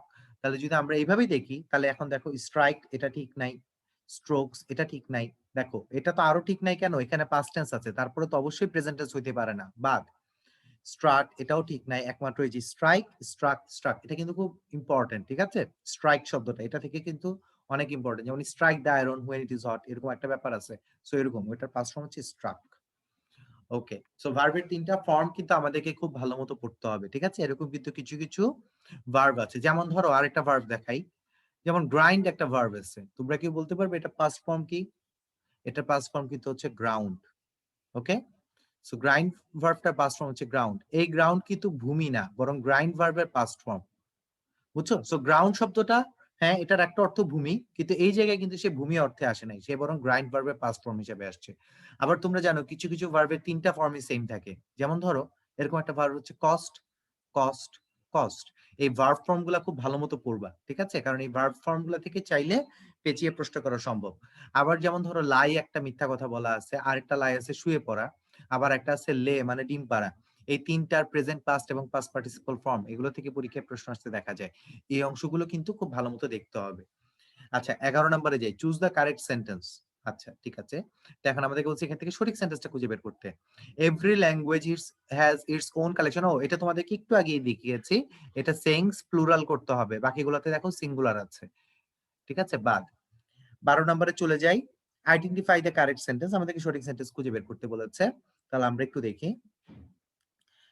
Crossing the street a car almost struck us. Okay fine, এখানে একটা জিনিস তোমাদেরকে একটু বলি, তোমরা এটা তো মনে পড়েছো ইললজিক্যাল পার্টিসিপিয়াল বা ড্যাংলিং মডিফায়ার, তাই না? এটা হচ্ছে সেই চ্যাপ্টারের। এখন দেখো ক্রস করেছে কে? স্ট্রিট কে ক্রস করেছে? গাড়িটা না আমি? সেটা আগে বলো, মানে গাড়িটা নাকি আমরা? আমরা কিন্তু স্ট্রিট ক্রস করেছি। তো এখানে যেহেতু আজ বা উই বলে দেওয়া নাই, তাহলে এখন মনে হচ্ছে কি গাড়িটা বোধহয় স্ট্রিট ক্রস করেছে, তাহলে অর্থটা চেঞ্জ হয়ে যাচ্ছে, এই জন্য এই নাম্বারটা বাদ যাবে। A car almost struck us crossing the street, এটাও যদি আমি বলি তাতেও বোঝা যাবে যে মানে এইভাবে যদি আমি লিখি তাহলে মনে হবে যে এই কার আবার স্ট্রিট ক্রস করেছে, তাহলে সি নাম্বারটাও ঠিক নাই। এবার ডি নাম্বার দেখি, having cross the street a কার যদি সাবজেক্ট থাকে তাহলে একই তো কথা হইলো, তাতেও কিন্তু মনে হচ্ছে যেন যে স্ট্রিট হচ্ছে এই কারটাই ক্রস করেছে, সেটাও সঠিক না। কিন্তু দেখো এই যে এখানে উই স্পষ্ট বলেছে, as we cross the street a car almost struck us. বুঝতে পারছি? ওকে, তারপরটাই যাই। 13 নম্বরে চুজ দ্য কারেক্ট সেন্টেন্স। আমাদেরকে বলেছে এখান থেকে সঠিক সেন্টেন্স খুঁজে বের করতে। The setting of a story effects the stories plot. এবার একটু সুন্দর মতো আমরা দুইটা শব্দ দেখি, একটা শব্দ হচ্ছে ইফেক্ট, আর একটা শব্দ হচ্ছে এফেক্ট। আচ্ছা কোনটার কি পার্সুয়েট স্পিচ ভাইয়া? ইফেক্ট এটা হচ্ছে একটা নাউন, সেটা হচ্ছে প্রভাব। কথা বুঝো, যেমন আমরা বলতে পারি ভূমিকম্পের অনেকগুলা প্রভাব আছে বা অনেকগুলা ফলাফল আছে, সেটা হচ্ছে তোমার এই ইফেক্ট শব্দটা।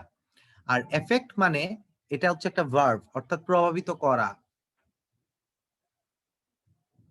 ঠিক আছে, কথা বুঝছো? সো এটা হচ্ছে প্রভাবিত করা, this one is verb.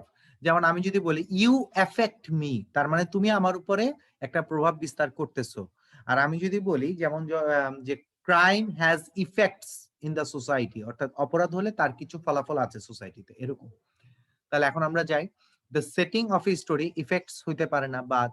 The setting of a story effects the plots, এখানে দেখো দুইটাই যে নাউনকে প্লুরাল করছে, কোনো ভার্ব নাই কিন্তু এই সেন্টেন্সে। The setting of a story effects the stories plot, এটা ঠিক আছে। The setting of a story যদি আমি বলি, তারপর একটা এস হওয়ার কথা, এখানে এসটা নাই, সেজন্য ডি নাম্বারটা ভুল, তাহলে সঠিক উত্তর হচ্ছে সি নাম্বারটা। এবার 14 নম্বরে চলে যাই, আইডেন্টিফাই দ্য কারেক্ট সেন্টেন্স। আমাদের সরি ইনকারেক্ট সেন্টেন্স, আমাদেরকে বলেছে কোনটা ভুল আছে সেটা খুঁজে বের করতে। Are you on this committee, সঠিক। He repented of his action, সঠিক। What is the time by your watch, এটাও সঠিক। Each of the boys, each থাকলে কি হ্যাভ হইতে পারে? না ভাইয়া, এখানে কি হওয়ার কথা? হ্যাজ হওয়ার কথা। বুঝে গেছে? আচ্ছা তাহলে আমরা যাই 15 নাম্বারটায়, বলছে আমাদেরকে কি খুঁজে বের করতে? কারেক্ট সেন্টেন্স খুঁজে বের করতে। তাহলে আমরা একটু দেখি কোনটাতে কি ভুল আছে, আমি একটু দেখাই। Muriel ate almost the whole fish, আর এটা হচ্ছে Muriel almost ate the whole fish. দুইটা কি একই কথা? দুইটা একই কথা না। আমি এখানে বুঝাতে চাচ্ছি যে পুরা মাছটা ছিল, এটা হচ্ছে আমার মাছ। আমি তো আঁকতে পারি না, কিভাবে আঁকবো বুঝাই। তো ধরো এটা হচ্ছে আমার মাছ। ও কি সুন্দর মাছ, ওকে ফাইন, এটাই একটা মাছ, আমি পারি না আঁকতে, সরি। এই হচ্ছে মাছ, সে প্রায় পুরা মাছটাই খেয়ে ফেলেছিল, কথার কথা সে এই পর্যন্ত খেয়ে ফেলছে, ঠিক আছে। আচ্ছা, এটা হচ্ছে একটা জিনিস। আরেকটা জিনিস হচ্ছে সে প্রায় খেয়ে ফেলছিল, মানে হচ্ছে যে যেমন ধরো আমি বলতে সে প্রায় সে প্রায় একটা বিষ খেয়ে ফেলছিল, তার মানে কি সে বিষটা খাইছে নাকি খায় নাই সেটাকে নির্দেশ করে, কথা বুঝছো? সে প্রায় বিষটা খেয়েই ফেলছিল, তার মানে কি সে বিষটা খায় নাই কিন্তু প্রায় খেয়ে ফেলতে নিছিল। দুটার মধ্যে কিন্তু অর্থগত একটা পার্থক্য আছে। এখন আমি এখানে বুঝাতে চাচ্ছি অলমোস্ট শব্দটা কোথায় বসতেছে। অলমোস্ট এইট মানে কি, অলমোস্ট শব্দটা এখানে এইট এর মডিফায়ার। আর অলমোস্ট শব্দটা যদি ফিশের আগে বসে তার মানে কি অলমোস্ট শব্দটা ফিশের মডিফায়ার। এখন আমি এখানে বুঝে যাচ্ছি প্রায় পুরা মাছটাই খেয়ে ফেলছিল, তাহলে অলমোস্ট শব্দটা কি ফিশের আগে থাকবে নাকি এইটের আগে থাকবে? চিন্তা করে দেখো, অবশ্যই সে ফিশের আগে থাকবে, কথা বুঝছো? সো অলমোস্ট মরিয়াল মানে কি, মরিয়াল অর্ধেক? তা তো হয় না। তো অলমোস্ট শব্দটা অ্যাকচুয়ালি কাকে মডিফাই করতে চাচ্ছে এটা আগে বুঝতে হবে। অলমোস্ট শব্দটা হচ্ছে ফিশকে মডিফাই করতে চাচ্ছে এখানে, যে প্রায় পুরো মাছটা খেয়ে ফেলছিল, তার মানে মাছটা প্রায় খেয়ে ফেলছিল, সেরকম হচ্ছে ব্যাপারটা, প্রায় পুরো মাছটা। তাহলে সেটা উত্তর হচ্ছে এ নাম্বার। ওকে, আই হোপ তোমরা একটু ঠান্ডা মাথায় যদি চিন্তা করো যে কে কাকে মডিফাই করতেছে, তাহলে তুমি বুঝে যাবে। এখানে অলমোস্ট মরিয়ালকে মডিফাই করতেছে, এখানে হচ্ছে অলমোস্ট সবার শেষে গিয়ে বসছে, সেজন্য এটা ঠিক নাই, অলমোস্টকে আগে আনতে হবে কারণ সে একটা মডিফায়ার এবং সে প্রি মডিফায়ার হিসেবে বসে। আর এখানে হচ্ছে অলমোস্ট এইট, আর এখানে আছে অলমোস্ট ফিশ, সো এখানে অলমোস্ট দা হোল ফিশ, এটা হবে সঠিক উত্তর। এবার 16 নম্বরে চলে যাই, আমাদেরকে বলেছে সঠিক সেন্টেন্সটা খুঁজে বের করতে। All of it depend on you. আচ্ছা, এখানে একটু জিনিস দেখাই তোমাদেরকে। অল শব্দটা কাউন্টেবলও হতে পারে ভাইয়া, আনকাউন্টেবলও হতে পারে। এখন নির্ভর করে যে অলটার পরে কি হয়। যেমন ধরো আমি যদি বলি অল অফ ইট, আর এটা আমি যদি বলি অল অফ দা বয়েজ, তাহলে এখন এগ্রিমেন্টটা কিভাবে হয় এটা একটু বুঝাই। যদি আমি এটা বলি অল অফ ইট, তাহলে এটা আমি বলবো ইজ। আর অল অফ দা বয়েজ, কারণ কি ইট হচ্ছে সিঙ্গুলার। আচ্ছা, আর আমি যদি বলি অল অফ দা বয়েজ, তাহলে সেক্ষেত্রে আমি বলবো কি আর, তার কারণ কি ভাইয়া, বয়েজ হচ্ছে প্লুরাল। তাহলে এখন দেখো all of it depend on you হবে নাকি ডিপেন্ডস অন ইউ হবে, চিন্তা করো। আমি যদি বলি, চিন্তা করো, নান অফ ইট, উত্তর কি হবে, ইজ। ওকে, আমি যদি বলি নান অফ দা বয়েজ, তাহলে উত্তর কি হবে, তাহলে উত্তর হবে আর। ব্যাপারটা বুঝতে পারতেছো? সেম জিনিসটা, অল এর ব্যাপারটাও সেম। তাহলে all depend on you, this is correct. All depending on you, এখানে কোনো ভার্ব, ফাইনাইট ভার্ব নাই, বি নাম্বার বাদ। All dependent on to you, এখানে প্রিপজিশনের সমস্যা আছে, তাহলে সঠিক উত্তর হচ্ছে সি নাম্বার। এবার আমরা চলে যাই ভার্সিটি স্ট্যান্ডার্ড ইংলিশ কোশ্চেনে। এখানে একটু দেখি, আমাদেরকে এই প্রশ্নটাকে বোঝার ট্রাই করি। এখানে কি করতে বলছে, বলছে remove a word from each of the following sentences to make them grammatically correct। অর্থাৎ এখানে আমার কোথাও না কোথাও একটা করে শব্দ বেশি আছে, কথা বুঝছো? তাহলে এখন আমাদের যে শব্দটা বেশি আছে সেই শব্দটাকে বাদ দিতে হবে এবং বাদ দিয়ে সঠিক করতে হবে। তাহলে একটু দেখি, despite their about opposition to for the strike, দেখো টু একটা প্রিপোজিশন আছে, ফর একটা প্রিপোজিশন আছে, দুইটার মধ্যে একটা থাকবে আর একটা বাদ যাবে। তাহলে অপোজ, আমরা জানি অ্যাপ্রোপ্রিয়েট প্রিপোজিশন হয় ভাইয়া অপোজ টু, এটা হয় অ্যাপ্রোপ্রিয়েট প্রিপোজিশন, অপোজের পরে ফর হয় না। তাহলে এখানে আমরা ফরটাকে বাদ দিয়ে দিব, শুধু এইটুকু লিখে দিব, তাহলে হচ্ছে আমাদের এখানে সঠিক উত্তর বের হয়ে আসতেছে। এবার বুঝাইতে পারছি প্রসেসটা? ওকে, এবার আমরা বি নাম্বারটা দেখি।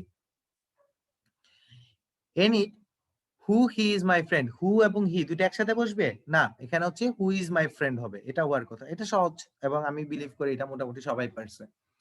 এবার আমরা সি নাম্বারে চলে যাই। The continent United States is so too big, so এবং টু দুটো একসাথে হতে পারে না, তাহলে এটা কি হবে, সো বিগ দ্যাট, আমরা জানি so plus adjective plus that হয়, ঠিক আছে। এবার আমরা দুই নাম্বারটাই চলে যাই।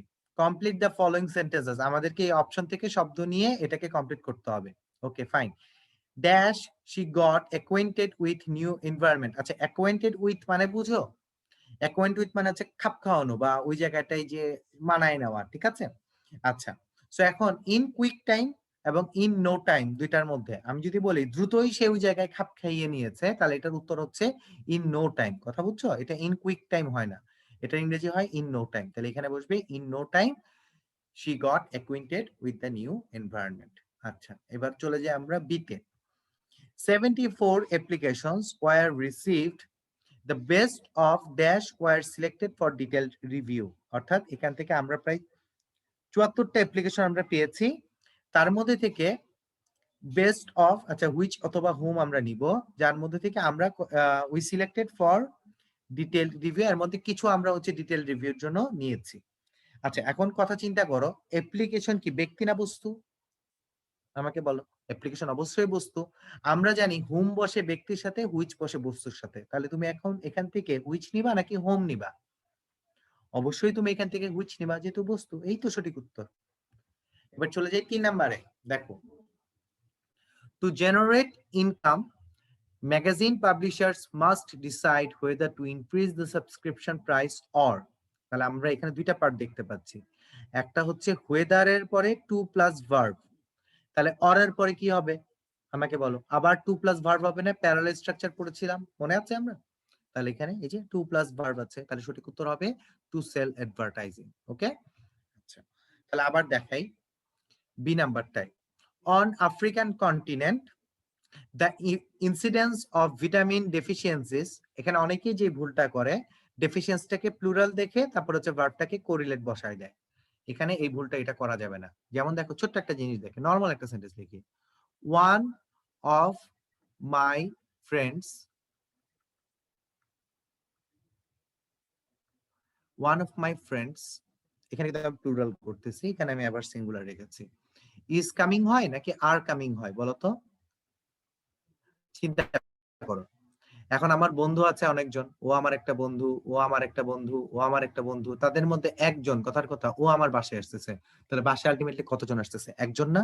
খেয়াল করো, প্রিপজিশনের আগের শব্দটাই ইম্পর্টেন্ট। তাহলে এখানে ওয়ান জিনিসটা সিঙ্গুলার, তাহলে তার সাথে কি হওয়ার কথা? ইজ হওয়ার কথা, আর কিন্তু হবে না। তাহলে এখন চিন্তা করি আমরা, ইনসিডেন্স অফ ভিটামিন ডেফিসিয়েন্সিস, তো এই জিনিসটা সিঙ্গুলার, এই জিনিসটা প্লুরাল, তাহলে বলতো কে জিতবে এখন? প্রিপজিশনের আগের অংশটা। তাহলে ইনসিডেন্সের জন্য কি হবে? কোরিলেটস হবে। আশা করি তোমরা বুঝতে পেরেছো হিসাবটা কি। এই স্ট্রাকচারটা আর এই স্ট্রাকচারটা একই স্ট্রাকচার। ওকে, এই স্ট্রাকচারগুলো ভুল করো না, পরীক্ষার হলে এখান থেকে প্রচুর প্রশ্ন আসে। এইখান থেকে আবার সামনে আরেকটা প্রশ্ন আছে, আবার দেখাবো না। সিনেমাটা দেখি, regardless of the consequences, okay, the police officer was forbidden dash any arrest. So forbidden শব্দটার সাথে আমরা জানি টু হয়, রাইট? যেমন I was forbidden to enter, তার মানে আমাকে ঢুকতে দেওয়া হচ্ছে না, আমাকে ঢুকতে নিষেধ করেছিল। তাহলে এখানে আমরা কি নিব? ফরবিড শব্দের সাথে টু মেক হয়, তাহলে আমরা এখান থেকে টু মেক উত্তর নিয়ে নিব। এবার 4 নাম্বারটাই চলে যাই, বলেছে fill in the blanks with suitable words. এখান থেকে সঠিক শব্দটা নিয়ে ফিল ইন দ্য ব্ল্যাঙ্কস করতে হবে।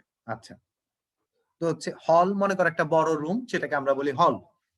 এখন বলতেছে হলে কোনো জায়গা নাই, এখন সেই জায়গায় ইংরেজি কি, প্লেস হবে নাকি রুম হবে? আমাকে বল। যেমন ধর আমি বললাম আমার আলমিরাতে কোনো জায়গা নাই, তার মানে কি এখানে কোনো প্লেস নাই নাকি কোনো রুম নাই?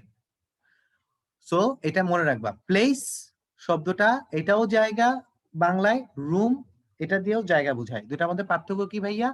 প্লেস দিয়ে কোনো প্লেস বুঝায়, ঠিক আছে, আর রুম দিয়ে হচ্ছে স্পেস বুঝায়। তাহলে বলতেছে হল রুমে কোনো স্পেস নাই, জায়গা নাই, তাহলে সেটা কি? এই জায়গাটা কি হবে? রুম হবে, বুঝছো? যেমন there is no room in the closet, there is no room in the drawer, there is no room in the shelf, তার মানে এই জায়গাগুলোতে ফাঁকা স্পেস নাই, সেটা বুঝাতে যাচ্ছে, ঠিক আছে?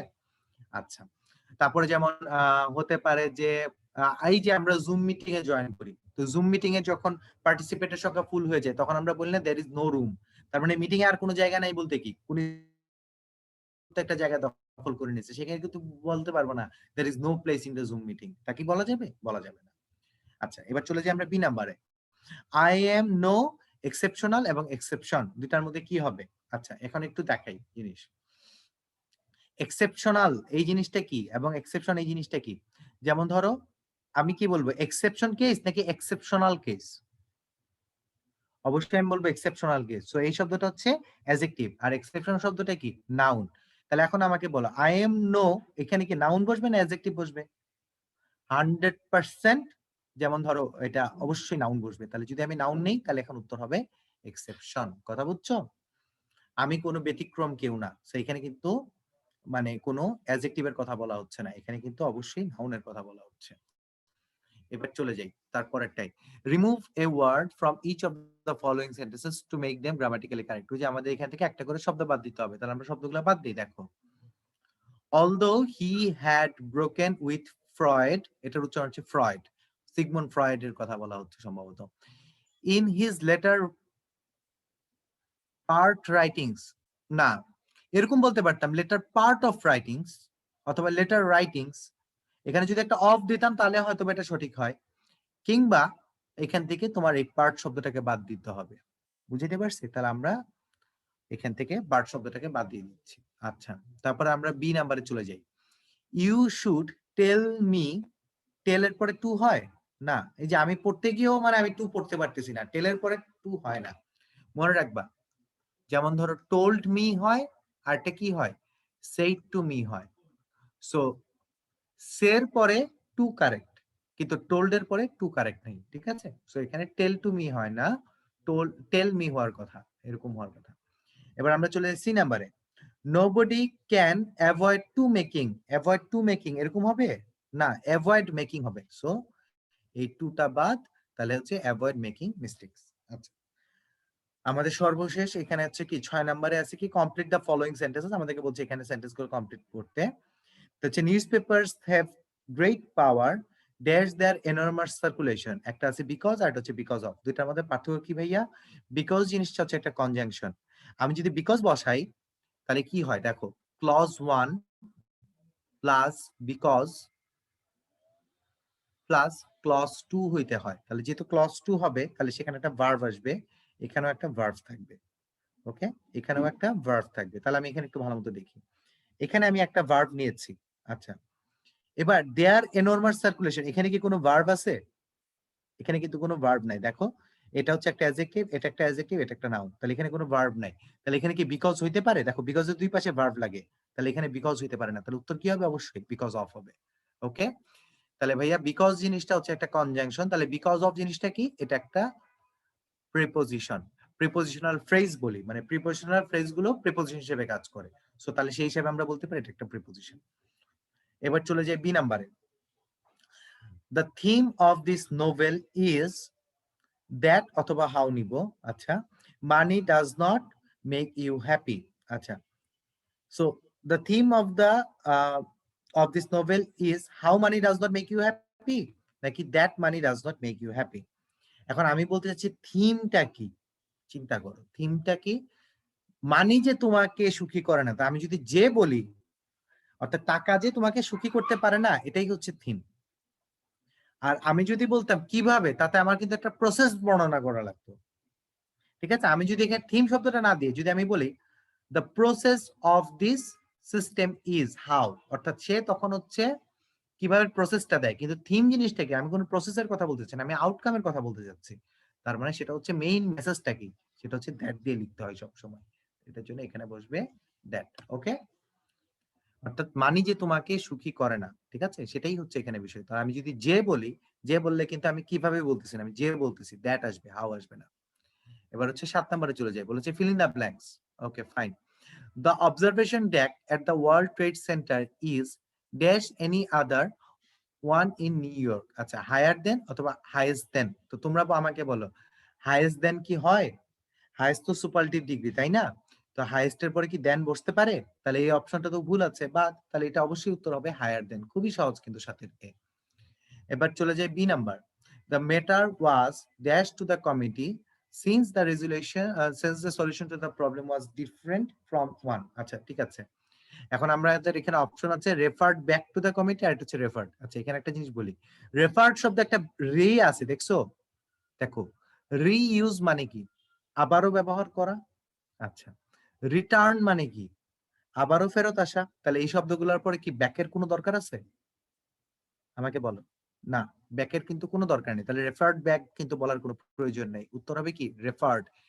এই ফিল ইন দ্য ব্ল্যাঙ্কস গুলো এতটা সহজ, এই দুইটা দেখো তোমার পুরো সেন্টেন্সও পড়ার দরকার নেই, তুমি খালি অপশনের মধ্যে তাকাও, তুমি একটা বাদ দিয়ে দিতে পারবা, এত সহজ ছিল। এবার আমরা সি নাম্বারে যাই।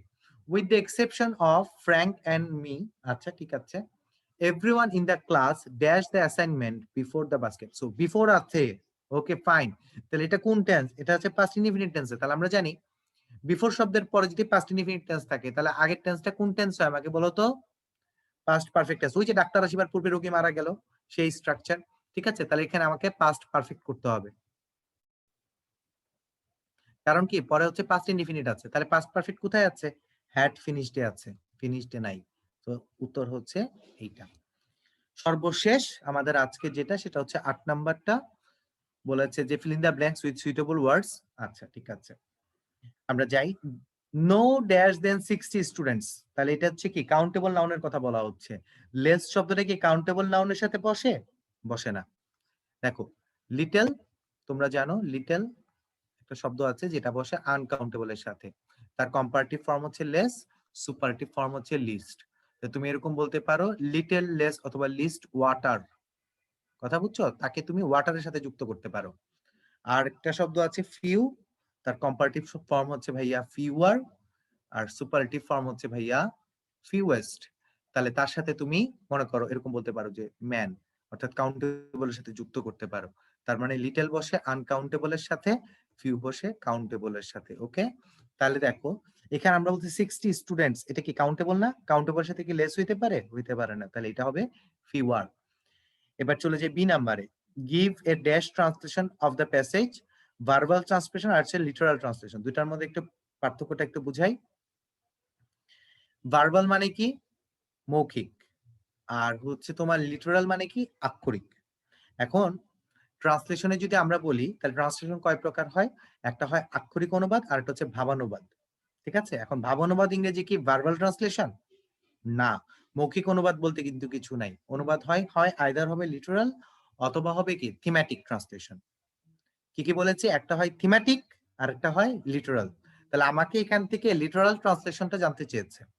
তা লিটারাল ট্রান্সলেশন বলতে তাহলে হচ্ছে এটা হবে। তোমরা অনেকে বলতে পারো ভাই আক্ষরিক অনুবাদ আর ভাবানুবাদ জিনিসটার ব্যাপারটা কিরকম? যেমন তোমাকে আমি যদি বলি, একটা এক্সাম্পল যদি দেই, যেমন ধরো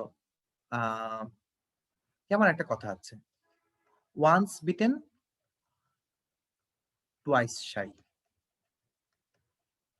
তাহলে তুমি যদি আমাকে বলো ভাইয়া এটার আক্ষরিক অনুবাদ কি? বাইট মানে কি কামড় দেওয়া, আর হচ্ছে শাই মানে কি? শাই মানে হচ্ছে লজ্জা পাওয়া। তো এখানে এটার জিনিস এরকম, ওয়ান্স বিটেন একবার যদি কামড় খায় তাহলে হচ্ছে দ্বিতীয়বার সে অনেক লজ্জা পায়, ব্যাপারটা হচ্ছে এরকম। আচ্ছা, কিন্তু এটার অ্যাকচুয়ালি অনুবাদটা কি জানো?